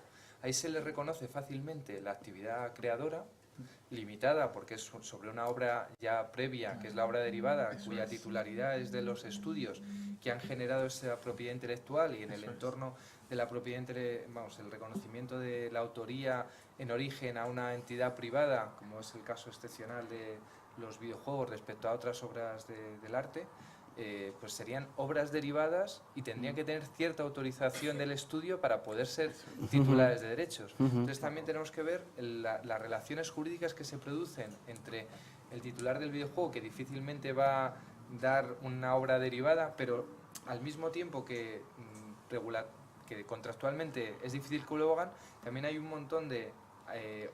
se generan activos económicos de gran valor derivados de ese juego, sobre todo cuando se emiten y tienen una gran relevancia, ya sea en Twitch, ya sea en televisión ordinaria. Si no le reconoces ningún derecho, le privarías de todo el incentivo económico a su participación, y lo regularías ¿por qué vía? Por derecho de imagen, la marca, el nick que tiene cada uno de los jugadores. Leí hace poco un comentario, es decir, los eSports es el futuro. ocúpate de recoger muchos nick porque no sabes cuál va a ser tu avatar en el futuro. Cogeros avatares ya de cada uno de los juegos, porque eso va a ser tu personalidad. Eso va a ser un elemento diferenciador respecto a otros jugadores. Si tú tienes el nick más molón, vas a tener... Si eres ocelote, no va a haber otro. Sí. Entonces, eso también es un elemento que le suma a la complejidad jurídica del mundo de los eSports y del videojuego. Sí. Pero yo creo que esto, es decir, ha pasado más de una vez. Son varios actores, los cuales todos tienen algún derecho y todos les interesa que al final salga el producto final. Entonces simplemente es una cuestión de reparto de porcentajes, creo yo. Es decir, al final lo que va a haber es eso, que el publisher le interesa que las ligas organicen eventos, por tanto va a tener que dar licencias a cambio de algo, no las va a dar gratis, a cambio de algo, pero va a dar las licencias. Los clubs van a querer participar en esas ligas y tendrán que pagar probablemente franquicia, como ya se está pasando ahora, es decir, un modelo a lo americana, ¿no? al deporte americano, que es como la NFL, es decir, de que tú quieres jugar aquí, oye, esto es una liga privada, tú pagas la franquicia y entonces juegas. Y luego los jugadores, pues que también efectivamente, es que sin jugadores no hay nada. Y entonces efectivamente los jugadores van a tener que darles un porcentaje en forma de propiedad intelectual, en forma de derechos de imagen, lo que sea. Es decir, llamémoslo jurídicamente, creo que será menos importante que el hecho de que se negocie un porcentaje. Ahora bien, sí que es verdad que yo creo que todos tienen que tener un derecho, entre otras cosas porque todos participan efectivamente de esa obra derivada, que es lo que, vamos, sería mi tesis, que efectivamente esto forma parte de una obra derivada, y que luego queda el cómo se reparta. Porque efectivamente, que uno quiera quedarse el 99% y dar un 1% al resto, lo que hará es que el resto dirá, pues mira, por un 1% no participo, ¿no? Entonces, yo creo que eso es un poco lo que va a pasar. Por ejemplo, en materia de, solo para terminar, en materia de deportes, con derechos de imagen es el convenio, muchas veces el convenio colectivo el que, bueno, y por supuesto hay una regulación pública, pero el que lo ha repartido. Es decir, cuándo hay derechos de imagen, cuándo no, en materia de clubs y jugadores, luego en materia de si la liga o los clubs, pues entonces efectivamente ahí sí que fueron los jueces, ¿no?, los que al final decidieron quién se llevaba porcentajes o quién realmente aportaba más valor. Una pregunta a José Carlos. ¿Derecho de remuneración para los jugadores? Es que yo estaba más leído la mente, porque es lo que tiene el tratar de encasillar, ¿no?, en conceptos tradicionales o en estructuras tradicionales cosas nuevas, vamos a llamarlo así. Entonces, claro, efectivamente, yo estaba pensando en el 108, por ejemplo, de la ley de propiedad intelectual. Esos derechos de remuneración, vamos, no me voy a meter ahora lo del derecho de remuneración, que eso es un mundo, ¿no? Pero ya sabéis que es como un complemento remuneratorio extra por una utilización secundaria, ¿no? Entonces, ¿hasta qué punto realmente sobre una fijación de la interpretación? Entonces, ¿hasta qué punto realmente, claro, si alguien, entre comillas, reutiliza la fijación de un evento de estos, estaría obligado a pagar esa remuneración a todos los que intervienen ahí, ¿no? Es decir, que esto incluso se ha planteado, por ejemplo, con el tema de los videojuegos en su momento, ¿no? Esto ya, el debate en ese sentido no es nuevo. Pero en su momento eso, igual, decían, bueno, ¿hasta qué punto el videojuego es una obra audiovisual? Vale, siguiente pregunta. Entonces, ¿la remuneración del 90% a los autores también se le paga? Quiero decir, estamos pensando en ese tipo de remuneración, el derecho de remuneración en obras audiovisuales clásicas, vamos a llamarlo así, que son objeto de explotación en salas de exhibición. Cuando cambiamos ese modelo y tratamos de adaptarlo, digamos, con las debidas adaptaciones, claro, pero tratamos de aplicarlo a estas cosas nuevas, pues es lógico que nos chirríen, ¿no?, un poco los conceptos. Pero no sé, fíjate, yo lo trataría como un derecho de imagen, es decir, lo trataría un derecho contrato, una cesión de imagen, decir, bueno, pues efectivamente al margen de que tú de alguna manera tengas ahí la posibilidad de variar, digamos, lo que es la configuración creativa de la obra y lo puedas hacer interactuando y demás, al margen de eso, que siempre es muy difícil de medir, la altura creativa, es muy difícil de medir, al margen de eso yo creo que la solución, entre comillas, más limpia, más quizás, conforme a derecho, decía, bueno, pues un derecho de imagen, utilizo su imagen, usted juega, utilizo su nombre, su voz, etcétera, y usted tiene eso. Ojo, es un derecho exclusivo, bastante similar en cuanto a la cesión y demás al derecho de propiedad intelectual, con lo cual estaríamos más o menos utilizando la misma estructura, solo que quizás, ya digo, esto es una sugerencia, es un análisis, adaptándolo realmente a lo que es el uso en sí del bien jurídico, que en este caso yo creo que es esencialmente la imagen, sin más. Es decir, yo esto, por ejemplo, me acuerdo, además he estado trabajando en una entidad de gestión de artistas durante unos años, y es verdad que en esa entidad de gestión en concreto, pues claro, siempre había discusión sobre cuál es el concepto de artista. Cuidado, no estaba nada claro. Es verdad. Hay un concepto de artista tradicional o de ejecutante, como queramos llamarlo un poco. O sea, hay diferencias luego técnicas, pero en fin, hay un concepto tradicional, que ya digo, es el que identificamos con el músico de la orquesta, con el que interpreta una pieza teatral, en fin. Pero luego había sus zonas grises, ¿no? Propiciadas también por la propia definición de la ley. Es decir, el que lee una obra, un comentarista, un locutor de la televisión, ¿es un artista? Hombre, dicho literalmente, pues ¿por qué no? Claro. O está leyendo una obra, está leyendo una noticia o está haciendo un reportaje y ¡pum! ¿Por qué no? Así que es verdad que hay una zona gris ahí, ¿no? que está abierta por definir, eso es cierto. Y muchas veces lo que, bueno, más allá del análisis del texto, habría que ver cómo desde el derecho apoyamos al desarrollo del ecosistema. Porque si queremos ajustar un poco las referencias que hacía José Carlos, ¿no? Si queremos ajustar figuras jurídicas previas que en nuestro entendimiento, porque tenemos mayor especialización. Yo vengo del derecho del deporte, he estado mucho tiempo en televisiones y conozco algo del derecho del deporte. Conozco el derecho de propiedad intelectual, llevo muchos años de abogado de propiedad intelectual. Intento encajar, porque es mi conocimiento previo a esa realidad, puedo estar generando un problema.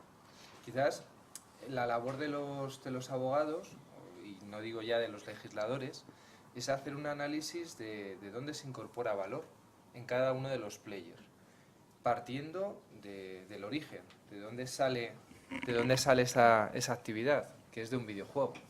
Aquí partimos, le llamamos eSport, pero son videojuegos competitivos. Y lo que primero hay es una actividad industrial del desarrollador del videojuego, que es el titular y el que hace la inversión para que se pueda empezar a jugar. Entramos a jugar, y entramos a jugar de manera profesional, competitiva, en donde hay otro player relevante, que es el organizador del evento, que es el que toma la iniciativa para facilitar que una comunidad, ya sea, como decía antes Paco Asensi, si en ese videojuego es 1 contra 1, 2 o 5 contra 5, o los que sean, dependiendo del tipo del videojuego que toque, en el que se están organizando para competir con otros.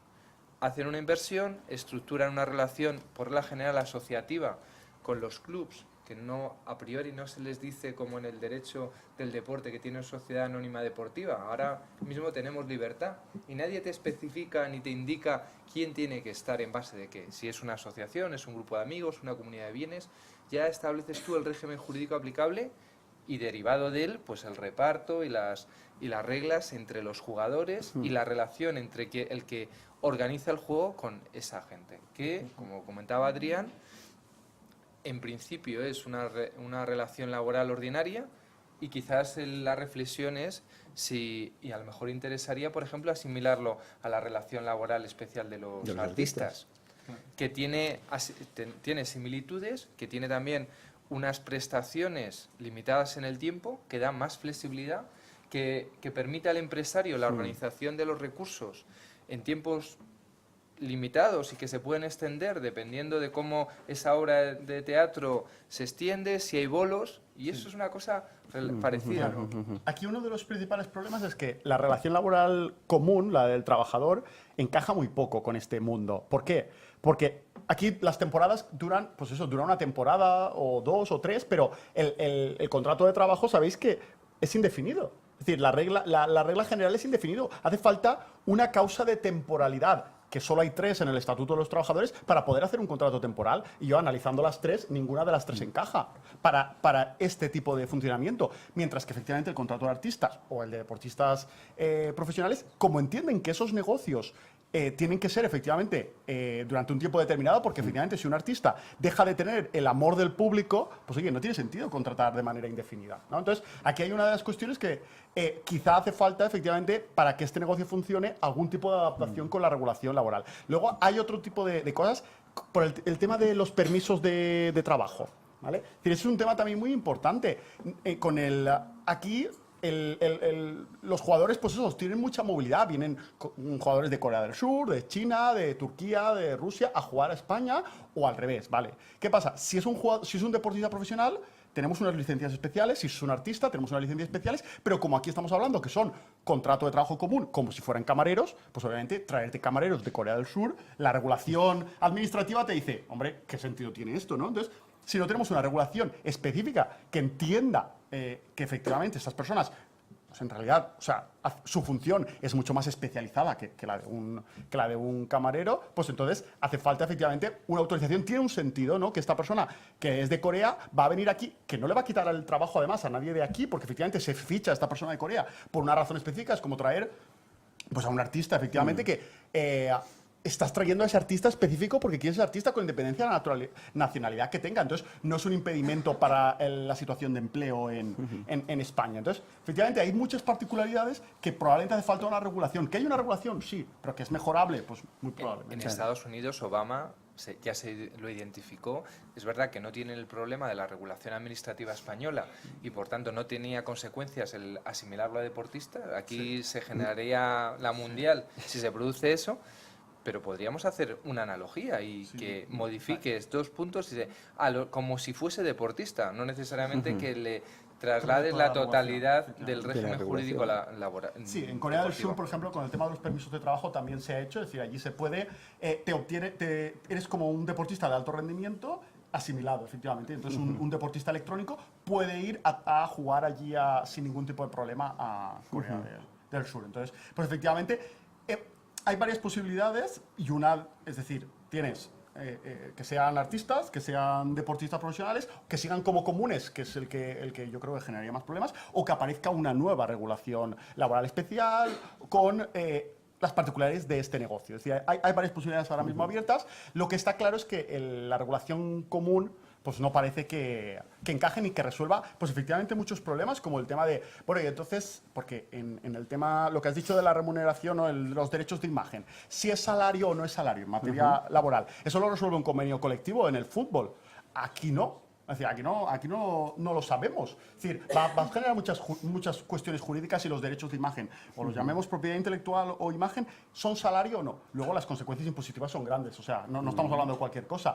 Bueno, pues ahora mismo podemos decidir que un juez lo decida, pero claro, que un juez lo decida implica una inseguridad jurídica que a ningún club le va a gustar, ¿no? Ni a ninguna marca, ni a nadie. Entonces yo creo que aquí efectivamente la seguridad jurídica para que cualquier negocio crezca y haya inversiones es un tema importante, y efectivamente el asesoramiento sin duda es importante, pero si hay una regulación que lo aclara, pues mucho mejor. Yo creo que Adrián ha tocado el tema de la fiscalidad, ¿no?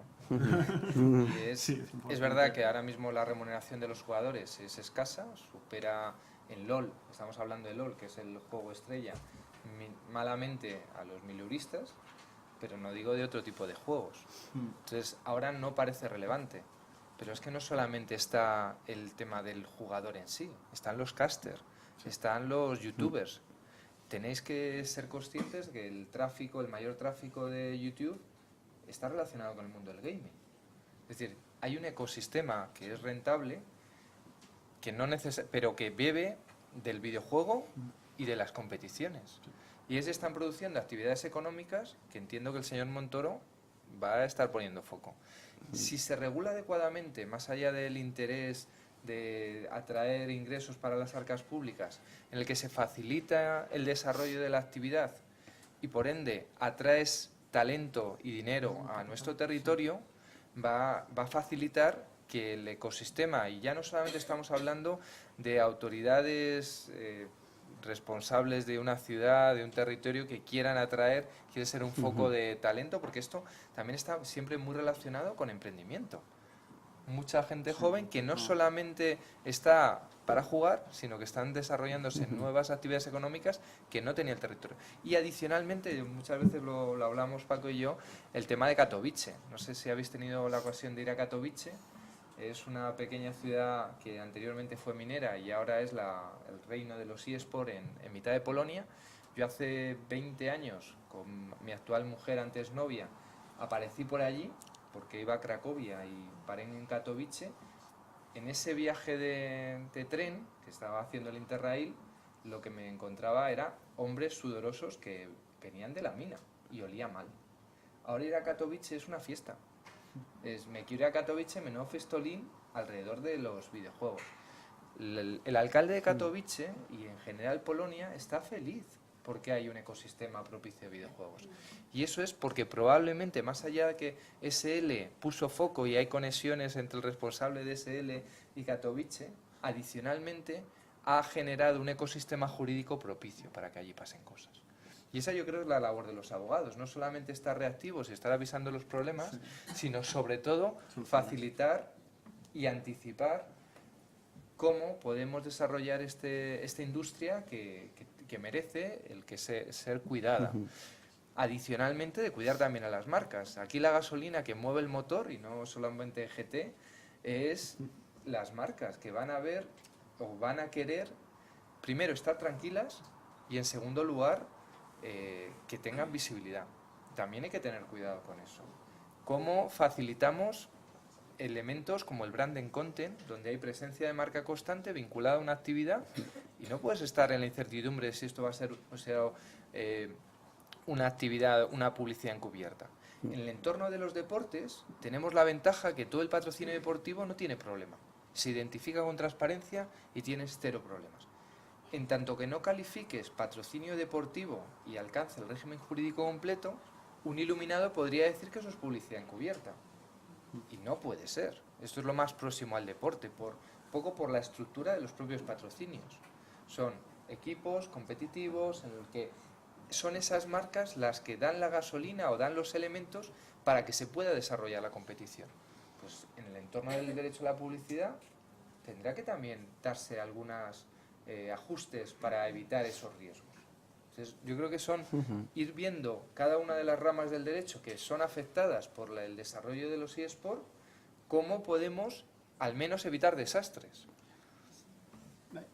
No, hay una de las cuestiones que además creo que aciertas muchísimo, que es muy importante para las marcas, el tema de seguridad jurídica, pero no solo de seguridad jurídica, sino el tema de profesionalidad de los clubs y de los jugadores, porque efectivamente alguien que patrocina un club y a unos jugadores determinados que pertenecen a ese club está relacionando su marca con lo que hace ese jugador. Y ahí creo que es muy importante, efectivamente, porque claro, es decir, si ese jugador, pues imagínate que sale con un escándalo, pues no sé, en materia sexual o cualquier otro, la marca se va a ver afectada. O cualquier otro tipo. Es decir, simplemente me refería. Entonces, aquí también, y trayendo otra vez a lo que creo que en esta sala pues hay gente representante, aquí en el fútbol, los representantes y agentes hacen efectivamente una labor muy importante respecto a asegurar que pues eso, qué cosas puede un jugador decir en Twitter o qué cosas no puede decir, ¿no? Es decir, pues eso muchas veces lo hace la gente, el representante. Entonces, claro, aquí es lo mismo. Si queremos que las marcas se fíen de los eSports, hace falta, y que obviamente se publiciten a través de los eSports, hace falta profesionalización y para eso hace falta. Una de las primeras cosas, obviamente, es que no le puedes exigir, si le pagas 1.000 euros, al jugador no le vas a poder exigir demasiada profesionalidad, porque efectivamente le sale un trabajo mucho mejor en Inglaterra, aunque no sea de eSports, de otra cosa, que le pagan 3.000 euros y se va en cualquier momento. Sí, entonces, claro, el hecho de que se le pague 1.000 euros al jugador dificulta que efectivamente ahí hay una profesionalidad. Pero efectivamente, que cobre 1.000 euros también implica que no va a estar al lado un agente cobrando 1.500 euros. Sería muy absurdo que la gente cobrara más, es decir, que el propio jugador. Entonces, es decir, esto realmente para que haya seguridad jurídica, yo creo que una de las cosas también importantes es eso, la profesionalización viene normalmente con la inversión del dinero, pero obviamente siempre y cuando haya una respuesta, ¿no? Yo creo que bilateral, es decir, que responda. Es decir, si yo voy a meter más dinero para que haya más profesionalización y hay más profesionalización y entonces yo me atrevo a invertir más. Vamos, esa es mi visión, no sé vosotros cómo lo veis, pero yo creo que eso es una cuestión crucial para que efectivamente el ecosistema funcione. Y esto no es una cuestión tan jurídica, pero yo creo que es importante traerlo aquí porque pues, efectivamente creo que es muy importante que los agentes y los representantes se acerquen a este mundo de los eSports porque lo van a profesionalizar. Y eso va a implicar que efectivamente las marcas cada vez se atrevan más a entrar en ello porque un mundo más profesional implica que efectivamente se puede hacer mejor las cosas. Yo creo que la experiencia que tiene José Carlos en el mundo de los artistas es rica y puede ser valiosa. Yo hace ya bastantes años, cuando empezaba, uno de mis primeros clientes es una agencia de representación de artistas y estaba mirando el ecosistema de los representantes y te das cuenta que la mayoría de los contratos los movían familiares de los... Claro, se fían más, lógicamente, ¿no? Que al Claro, final- pero esa profesionalización ha facilitado en cierta medida el ecosistema de actores, de las propias productoras. Aquí va a pasar lo mismo. Es verdad que hay la suerte que determinados centros se han puesto foco en la profesionalización ya en el origen, desde la formación vuestra, pero tiene que haber una suficiente remuneración para que tengas el acicate de ser representante de eSports. Si te pones a representar a un jugador de segunda, vas a ganar mucho más que representar a 30 de eSports. Y luego, otro elemento que también, como decía Adrián, no es tanto jurídico, sino del propio desarrollo del ecosistema, ¿no? Este es el primer entretenimiento global, en el que integra de manera plena deporte de aquella manera, actividad audiovisual, redes sociales, y es una novedad. Es una novedad y requiere, o a mi modo de ver, requiere de muchos profesionales que vienen de otros ecosistemas. Aquí es muy valioso la experiencia que tienen los profesionales del audiovisual. Es muy valiosa la experiencia que tienen los profesionales de las redes sociales. Es muy valiosa los propios deportistas, todo ese entorno. Es que tienes los que tener artistas, un poco de todo realmente. pero O sea, para tienes eso que tener- necesitas apoyo de profesionales que te faciliten el desarrollo. Como se quiere ir solo desde la pasión y desde el ecosistema de los eSports o de los videojuegos, de los gamers, que es verdad, y yo reconozco con humildad, que saben mucho más de ello que los que venimos de fuera, pero esto es la integración de profesionales para permitir el desarrollo. Solamente desde el núcleo duro de los eSports, lo decía muy bien Karen, como nosotros nos centremos en el público hardcore, esto no evoluciona. Tienes que traducir el valor del ecosistema y ampliar la base, ya sea por abajo, con los amateurs, ya sea desde la infancia, es decir, en el que traslades con mucha prudencia, respetando, teniendo como hace la ley francesa, prohibiendo contrataciones de determinadas edades. Bueno, con mucha cuidado, porque hay cosas de orden público, tener mucho cuidado con el dopaje. Si se hace con cuidado todas esas cosas y con la suma de muchos profesionales de mercados concurrentes, se podrá facilitar el desarrollo en este país. Otra vez. No, sin duda. Yo creo que además es... Fíjate, yo un poco yendo al tema este fiscal, uno percibe todas las cuestiones que hay detrás, ¿no? Pero yo diría, ¿y dónde está el hecho imponible? ¿Sabes? O sea, porque todo lo que es venta online, precisamente aquí el San Benito, digamos, o la cuestión crucial es determinar dónde es el hecho imponible, ¿no? Entonces, dices, todo el mundo va a querer, el ejemplo que tú decías de Polonia, pues, por ejemplo, el ejemplo que hemos vivido otros en Irlanda o tal, que establecían sistemas impositivos más beneficiosos, digamos, para la explotación intelectual, vamos a llamarlo así, ¿no? Entonces, evidentemente, ese sería un primer cascabel, a ver quién lo pone, ¿no? O el cascabel de la propia formación, es decir, como yo efectivamente, un poco trayendo a colación mi experiencia en ese mundo de representantes, pues te das cuenta de que había gente que se movía muy bien, gente que se movía regular y gente que se movía muy mal, y te lo decían ellos, ¿no? Entonces, ¿quién da esa profesionalización? Es decir, porque hasta qué punto yo estoy más en contacto con marcas, por ejemplo, y de esa manera obtengo un mejor contrato o no, ¿no?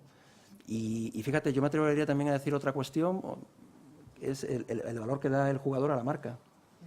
Quiero decir, hablando del prestigio o desprestigio, estamos pensando en el desprestigio, que eso está ahí, evidentemente, y además estamos viviendo ahora ejemplos reales de grandes actores o directores de cine de Hollywood que están siendo desprestigiados, quizás en algunos casos injustamente, simplemente por el qué dirán, ¿no? O lo que se dice, el gossip, ¿no? Es decir, desprestigio, pero ¿y prestigio? ¿Y hasta qué punto el jugador no puede decir a la marca, cuidado, oye, yo ahora te he colocado aquí, cuando antes estabas aquí, ¿y cómo medir eso? ¿Y qué valor darle a eso? Es decir, hay un montón de cuestiones aquí. Claro, y la clave de los representantes, es decir, saber poner valor al jugador. Yo creo que ahí... Porque ahora mismo los jugadores y los youtubers son sus propios representantes, están haciendo esa función como un poco... como esto que dicen que los autónomos son como la banda de música entera, ¿no? Es decir, tienes que saber hacer de todo. Sí. Pues es esto, es decir, los youtubers y los jugadores de eSports ahora mismo son la banda de música entera. Porque hacen de todo, o sea, son los que llevan su contabilidad, son los que consiguen sus bolos, son los que además juegan y hacen el contenido. O sea, pero claro, esto se tiene que efectivamente especializar y profesionalizar porque la experiencia dice que efectivamente la misma persona haciéndolo todo es imposible. Entonces, efectivamente yo creo que los jugadores deben de dedicarse al contenido, que es lo suyo, y ahí hace falta, pues eso, o bien empresas o agencias de representantes, etcétera, que son los que les busquen el trabajo, les creen el contenido, utilicen la imaginación para, para que puedan efectivamente dedicarse a lo suyo y conseguir más ingresos. Y obviamente pues ahí los representantes conseguirán una parte de todos esos negocios que le consigan al jugador. Eso redunda mejor, yo me acuerdo de eso en el mundo artístico, es evidente, que decir que tampoco estoy descubriendo nada nuevo, pero lógicamente te dejaba a ti espacio artista para dedicarte a lo que te debías dedicar, que era actuar, estudiar el guión o interpretación o lo que fuera, ¿no? Y el otro tenía otra función que era puramente comercial. Evidentemente aquí tiene que ocurrir lo mismo, si no al final te pierdes, ¿no? Al final algo se pierde. Sí.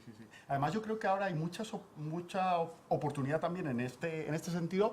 Y volviendo un poco a lo jurídico, es el tema de, por ejemplo, en los jugadores, las cláusulas de exclusividad, ¿vale? Es decir, pues lees los contratos ahora mismo que se están haciendo y en todos hay una cláusula de exclusividad, de que el jugador muchas veces no puede hacer nada más que jugar en ese equipo, ¿no? Yo hablo obviamente no cuando son youtubers, que ahí son libres, ¿no? Lo que quieran, sino cuando están contratados por un club, deben entrenar en ese club y jugar en la competición con ese club, pero entonces tienen una cláusula de exclusividad. Claro, volvemos a lo mismo, estamos hablando de un contrato que regulado ahora mismo es un contrato como si fuera para un camarero.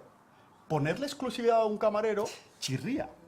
Y efectivamente la regulación laboral, efectivamente con el pacto de exclusividad, es muy limitado. Ponerle un pacto de exclusividad a un camarero, efectivamente tiene que estar muy justificado y además dice el artículo 21 del estatuto que solo debe ser a cambio de una compensación económica que no sea abusiva, es decir, que sea suficientemente grande para compensar efectivamente, ¿vale? Que compense de verdad. Y además hay otra cosa, y es que dice la ley que con preavisar con 30 días de antelación, el jugador se puede deshacer de ese pacto de exclusividad sin necesidad de justificarlo de ninguna manera. Por tanto, puedes hacer un pacto de exclusividad de 2 años con el jugador, que el jugador, si le sale una oferta muy buena ya no estoy hablando de que el jugador se deje el club y se vaya a otro club, que era lo que hablábamos antes de la cláusula de rescisión. Estamos hablando de, sin irse del club, hacer contenido para otra marca. Imaginaros cómo le sentaría a una marca que patrocina un club que ese jugador esté haciendo publicidad para otra marca. Eso es un problema. Pues eso es un problema que la regulación actual, pues efectivamente no alcanza. Obviamente, un buen abogado, es decir, puede hacer cosas muy bonitas, ¿no?, con la ley. Pero realmente ahora mismo, efectivamente, estas cláusulas y estos contratos que yo he visto muchos, las cláusulas de exclusividad serían nulas en muchos casos, y si no son nulas, efectivamente, con un preaviso de 30 días, ese jugador podría, siguiendo jugando con ese club, hacer lo que quisiera pues el fin de semana o en su tiempo libre. Es decir, porque no habría exclusividad. Podría obtener ganancias de otra manera. Es decir, aparte de su sueldo del club, además puede hacer otra cosa. Claro, esto tiene lógica para un camarero. Es decir, a un camarero, pues si ese camarero es informático, ¿no?, y quiere los fines de semana intentar hacer un software y ganar dinero con ese software, pues oye, efectivamente no le vas a poder poner una cláusula de exclusividad al camarero, decirle, no, solo es camarero y no puede hacer nada más. Oye, déjalo, que si quiere hacer otras cosas, lo haga. Pero claro, en estos casos de los artistas o de los deportistas, o los deportistas electrónicos en este caso, puede que sí que precisamente tuviera lógica, ¿no?, que se permitiera que, hombre, pues si tienes un sueldo obviamente no de 1.000 euros, sino un sueldo, que se permitiera la exclusividad. Porque efectivamente es que la marca no te va a meter dinero en un club si esos jugadores en realidad están haciendo publicidad para otras marcas fuera de ese club. Porque eso es lo que es la cláusula de exclusividad, ¿no? El impedir que un jugador pueda hacer sus propios bolos o pueda hacer publicidad al margen de ese club. Entonces, esa cláusula ahora mismo, yo, pues eso, las veo muchas veces pactadas por los clubs con los jugadores, pero me doy cuenta que digo, es que esto, o en 30 días te lo quitan, o si no, desde ya es nula porque está mal redactada. Que eso, pues realmente, a veces pasa porque la redactan como si estuviéramos con los artistas o con los jugadores profesionales de deportes, pero no ese es el contrato, no es esa regulación la que estamos aplicando la regulación común del Estatuto de los Trabajadores, que es una regulación diferente. Eso yo creo que es una cosa que hay que tener en cuenta. Tampoco vamos a asustar demasiado a las marcas. No, por supuesto. El jugador es consciente de que si hace eso será excluido de cualquier otro club y no lo va a hacer. igual que muchas cosas que se podrían hacer en el ámbito actoral y no se hacen porque el propio ecosistema impide o dificulta que determinadas cosas que el derecho te permite, eres consciente que te va a dificultar tu desarrollo profesional en el área, ¿no? Pero yo creo que está muy bien porque trae o deja muy claro que estas incongruencias generan incertidumbres y una buena regulación mejorarían especialmente esas inseguridades que ya de por sí tienen las marcas y todos los actores que no son jugadores o que no están en el entorno gamer y que les parece estos chicos hormonados y con espinillas que están haciendo, pues si tienen una regulación, dicen, "Oh, ya la ley se está ocupando de ellos", ¿no? No sé, yo creo que la ley siempre legitima, ¿no? Cuando tienes un entorno regulado, ya dices... Sí. Y Yo en eso estoy sería en cierta de medida acuerdo. positivo. Sí, a ver, yo en ningún caso pretendía asustar. Yo creo que también, en parte como jurista, lo que tienes que hacer es, de hecho, decir lo que hay. Es decir, para que, es decir, dar seguridad jurídica a la marca, que la marca sepa exactamente a lo que se enfrenta y a lo que no. Vamos, un parte. Es decir, decirle a alguien, yo soy partidario, decirle a un cliente de, no, tú tranquilo, que seguro que ganamos este juicio. El problema es cuando viene, ¿no? Y pierdes el juicio. Yo creo que lo que hay que decir es lo que hay. Y obviamente, y luego diciendo, pues eso también, diciendo, no, esto no va a pasar, es muy poco probable que pase, pero decírselo a los de Baskonia. El Baskonia se quedó sin todo el equipo porque lo ficharon, es decir, entero, entrenador incluido. Quiero decir que estas cosas pasan. Pero hay elementos como la competencia desleal que podría haber sido utilizado. Lo que pasa es que a lo mejor el pleito de competencia desleal te sale mucho más caro, la resolución la tienes en 4 años y no respeta los tiempos de los eSports. Una de las soluciones podría ser introducir el arbitraje. Un arbitraje especializado en el que muchos de los elementos, de hecho yo alguna vez he tenido relación con un centro de arbitraje en el que José Carlos tiene relación y le planteaba eso a Ignacio de Castro en la OMPI, decir, oye, ¿no sería el camino natural en el que especialistas? Es verdad que no hay tantos profesionales del derecho que conozcan el ecosistema, pero bueno, todos los profesionales del entorno tecnológico van a tener mayor facilidad para entender las razones y un poco las lógicas del negocio. Y a partir de ahí regular con cierta celeridad, a unos costes razonables y evitar que los conflictos jurídicos que en la vía jurisdiccional convencional harían, vamos, inútil o estéril cualquier tipo de resolución, tuviesen una solución rápida y ajustada. Sí, igual como la autorregulación, ¿eh? No, hombre, y además la especialización, yo creo que la resolución de conflictos es la tendencia, ¿no? O sea, lo podemos ver todos con, yo que sé, la última reforma de la ley patente, sin ir más lejos, ¿no? O sea, que lo que está haciendo es nucleizar todavía más, hacer un núcleo más duro de especialización de este tipo de asuntos. ¿Por qué no enfocar también en que la resolución de conflictos que versen sobre esta cuestión pues también sea hecha sobre o por especialistas, ¿no? Yo tengo ahí, fijaos, una experiencia que era similar, o sea, en ese mundo, ¿no?, más o menos colateral, que es el de los artistas, y era justamente eso, es decir, el típico representante que tiene una serie de artistas en su portfolio y de pronto pues se van con otro representante que había pertenecido, había prestado servicios laborales a la anterior, ¿no? Y al final se resolvió por un arbitraje, pero el fondo del asunto fue civil puro, es decir, resolución de contrato, o sea, ni siquiera fue una cuestión de competencia desleal, digamos, más próxima, por decirlo así, a lo mercantil, sino que era una cuestión de decir, oye, hemos estado aquí vinculados por una cierta relación, una concreta relación contractual, tú la has vulnerado, eso es un incumplimiento contractual, yo voy a ver la solución desde ese prisma. Y me parece, pero es una cuestión discutible, que al final del camino muchas de las cuestiones se reconducirían a un incumplimiento mondolirondo, ¿no? O sea que evidentemente hay algo que tiñe de laboral todo eso, pero que efectivamente, muy probablemente, pienso, al final todo sería una cuestión puramente civil, mercantil, ¿no? Con lo cual la especialización, yo diría que sí, y votaría porque sí, porque es verdad que hay algo también especial en todo eso, no es una mera resolución, sino que es resolución sobre una materia concreta, pero que es verdad que al final es... Es que no hay que dejar de ser un buen abogado. No. Ya, Es decir, por que... supuesto. Lo bueno de aquí yo creo que además en el arbitraje sería bastante sencillo porque la liga, ¿no?, es decir, es la que hace que todos los clubes tengan unas reglas comunes. Entonces la liga puede decir, oye, aquí te tienes que someter al arbitraje, entonces este tipo de cosas y tal. Hay que tener en cuenta que el arbitraje tiene sus límites, ¿no? Que efectivamente cuestiones imperativas, derechos fundamentales, etcétera, no va a caber, pero normalmente la relación mercantil entre liga, clubs y clubs entre ellos sí que podría efectivamente resolverse por un arbitraje, incluyendo cosas como, por ejemplo, que hay competencia desleal o no. Sí, la celeridad, por supuesto. Sí.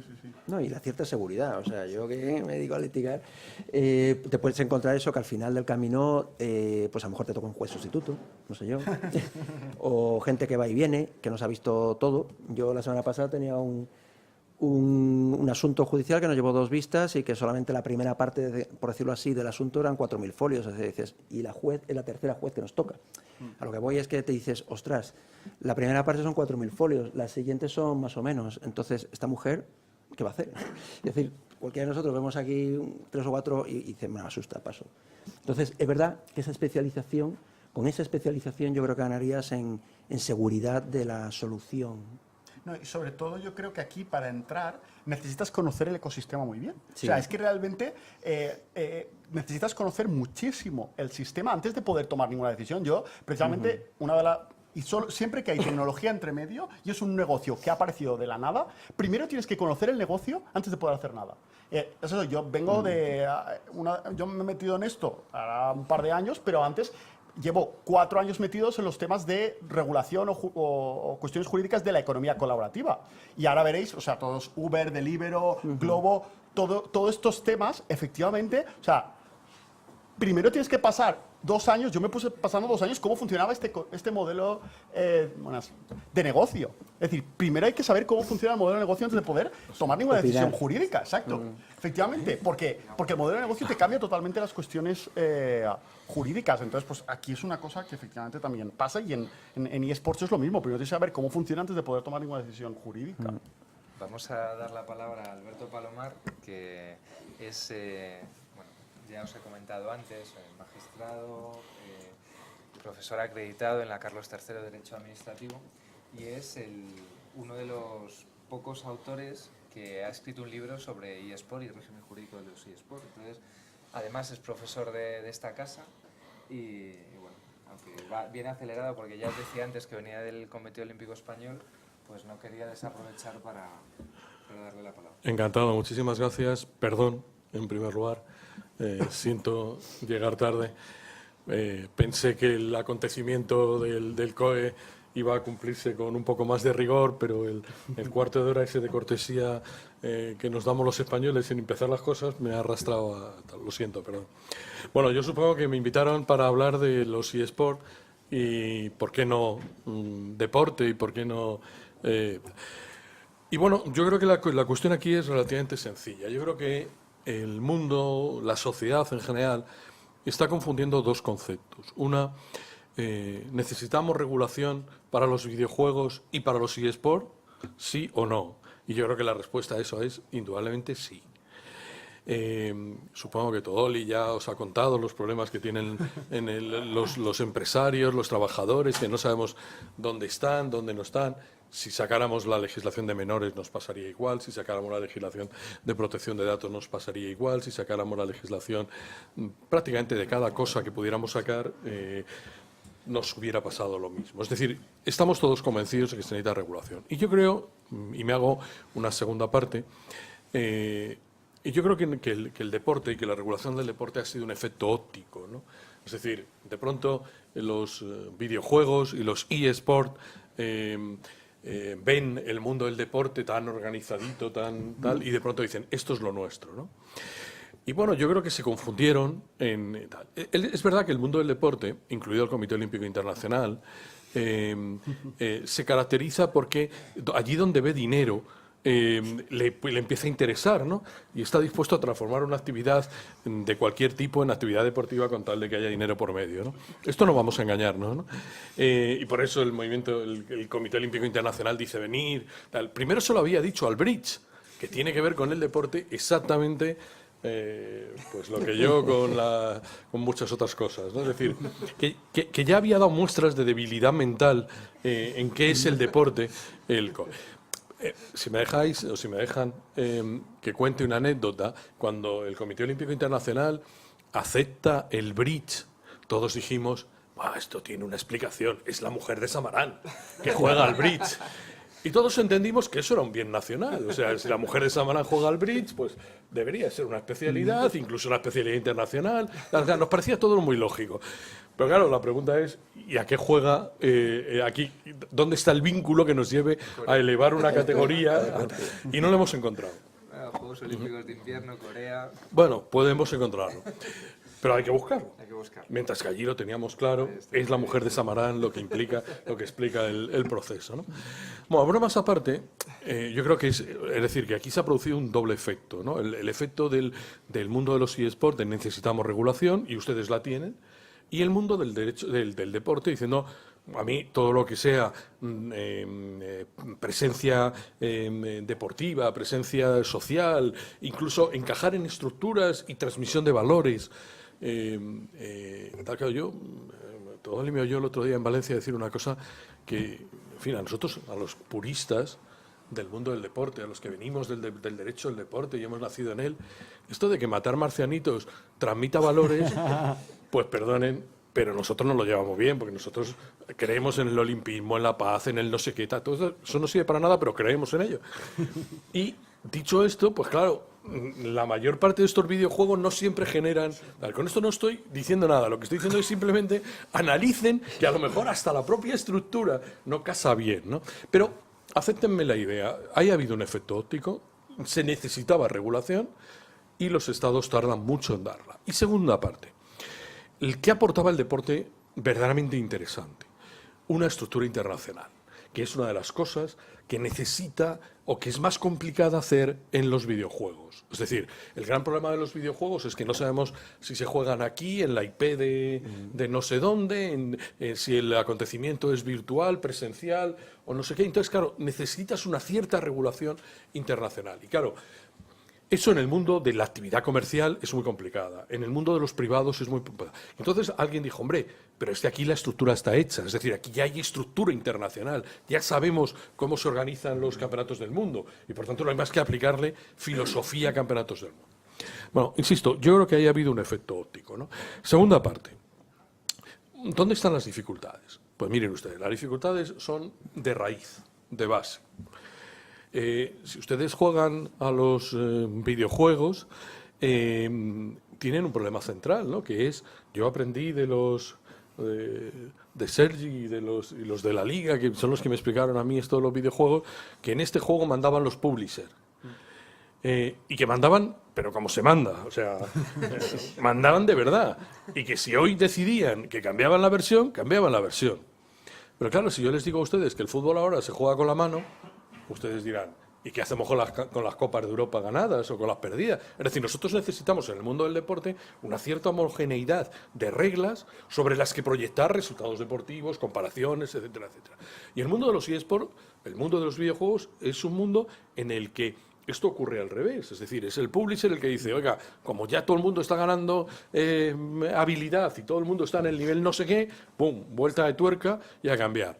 Pero claro, esto desde el punto de vista del encaje era muy complicado. Y segunda parte, digo, hablando de raíz, nosotros partimos de un concepto que nosotros mismos no sabemos explicar, ¿no? Que es el concepto de modalidad y especialidad deportiva. Pero sobre eso montamos la estructura.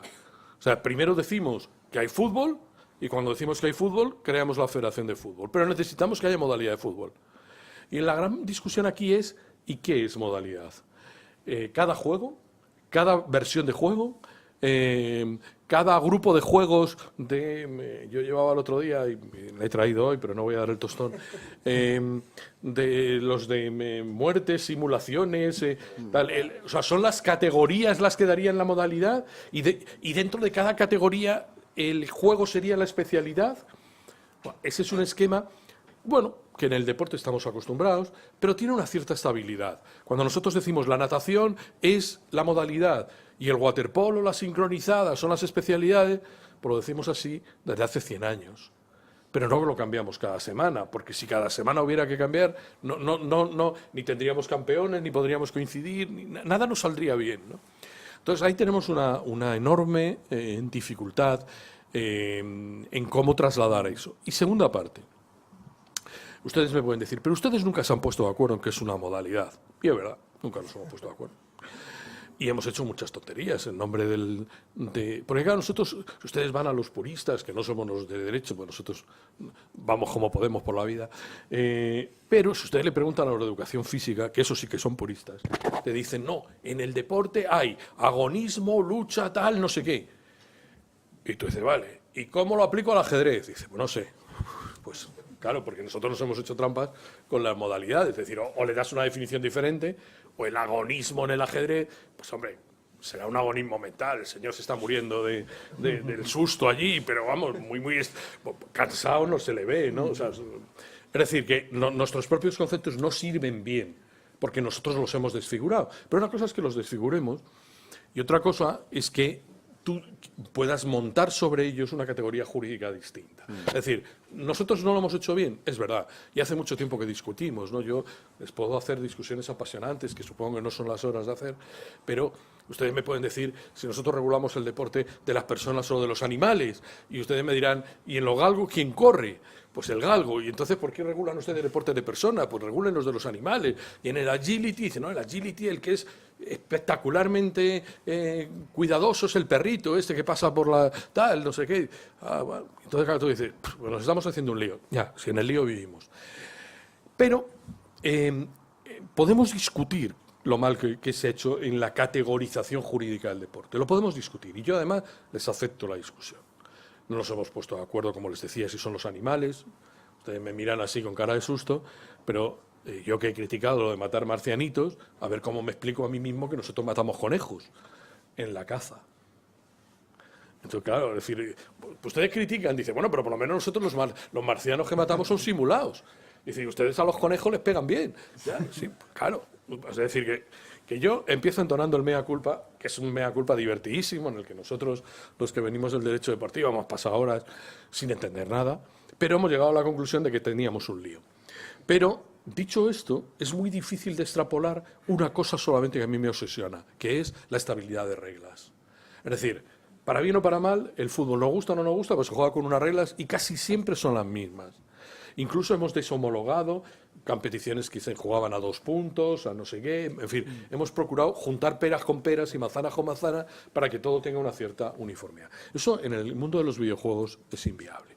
Pero claro, la prueba del 9 fue cuando un día los de la Liga de Videojuegos me tomo un café. Estos son gente muy rara, son catalanes, y estos que te llevan a tomar café a las 7:30 de la mañana. Y bueno, ahí es muy difícil estar lucido y lúcido.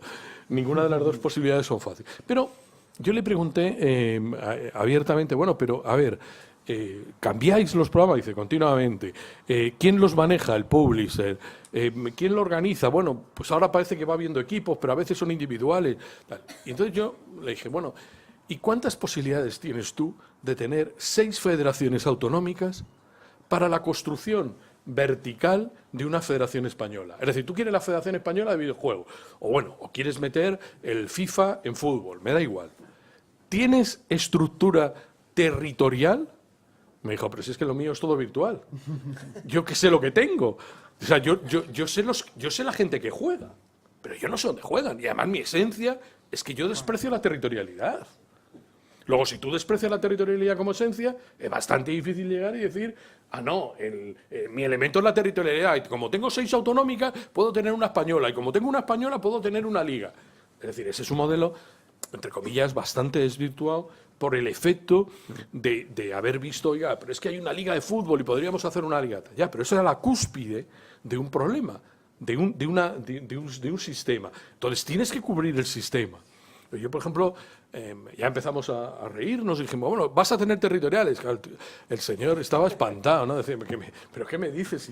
Pero pensaba que venía de la noche larga y que lo que le decía no era posible que le estuviera diciendo esto. Claro, cuando tú le explicas, por ejemplo, el concepto de licencia, tal y como lo tenemos definido en el deporte, es en estos momentos un obstáculo para los videojuegos. Es decir, empezar a decir que la licencia va en función del territorio en el que participas, dice, pero no, que yo no tengo territorio, o sea, yo no busco territorio, yo busco que la gente juegue. Dice, ya, pero entonces usted llegaría a la idea de que hay una licencia mundial. Dice, ya, pero si hay una licencia mundial, no, esto no opera, no funciona así, ¿no? Quiero decir con esto que las circunstancias no son siempre sencillas y el modelo y la proyección del modelo no es nada fácil. Entonces yo creo que ha habido mucho efecto óptico, o sea, esto de decir, es que ya hay una regulación. Claro, hay debates apasionantes, ¿no? Por ejemplo, nosotros no hemos resuelto definitivamente, sí para el fútbol, pero no para el resto de las modalidades, no hemos resuelto un tema que aquí es clave, que a ti te apasiona, que es de quién son los derechos de la competición. Y claro, yo le decía a Sergi, los derechos de la competición son del organizador. Y me decía, pasando por el cadáver de los publishers vas a tener tú unos derechos que no sean en colaboración, coordinación, copago, llamémosle como queramos, con los publishers. O sea, que tú piensas que la relación de publisher va a ser una relación de un señor que pone el juego ahí y se da de esto y los demás reciben los derechos derivados de su plataforma, eso es inviable en este mundo. Y entonces yo le decía, pero entonces es inviable, ¿por qué no le trasladamos a los publishers la organización? Y me contestaba, porque ellos ya hacen organización cuando quieren. Y cuando no quieren, no. Pero entonces lo que no puedes es decir que solo puede organizar el publisher, porque eso además va contra el mercado, va contra... Y si dices, es el organizador, tienes el problema de cómo enlazar con los derechos, ¿no? Por eso digo que y entonces, bueno, digo porque vean un poco cómo nos hemos calentado la cabeza, ¿no? ¿Cómo lo resuelven el fútbol? Bueno, pues llegó la Comisión Nacional de Competencia y dijo, los derechos de televisión son derechos de arena, es decir, del que pone el campo. Pues pónganle ustedes quién es el titular de la arena en los videojuegos. ¿Quién pone el campo en los videojuegos? El de la IP, el organizador, el titular, tal. Difícil.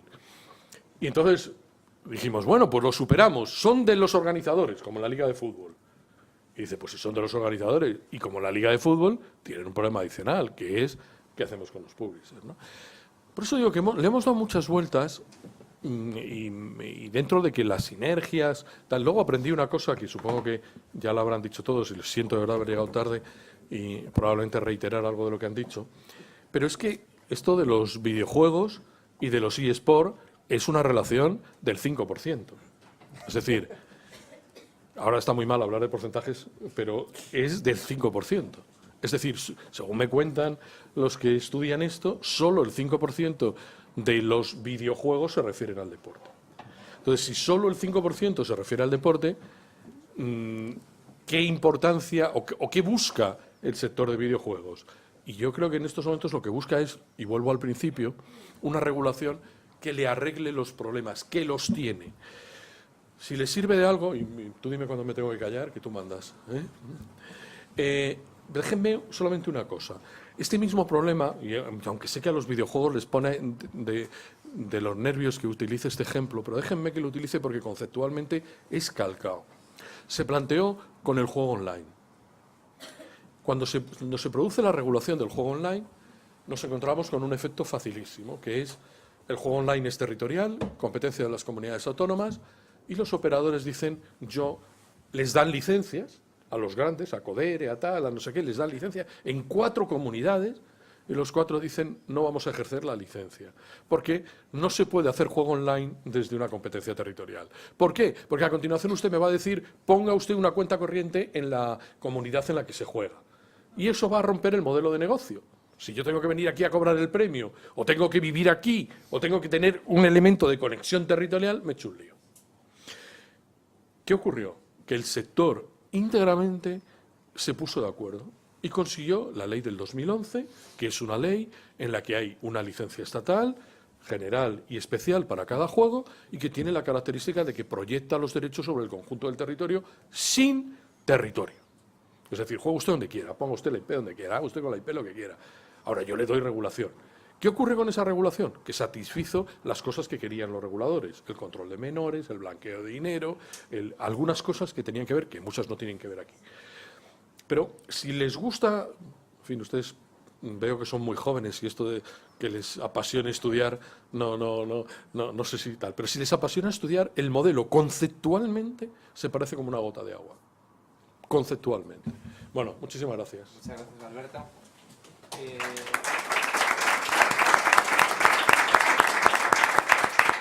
Vamos a aprovechar que tenemos estos excelentes ponentes para daros un turno de preguntas.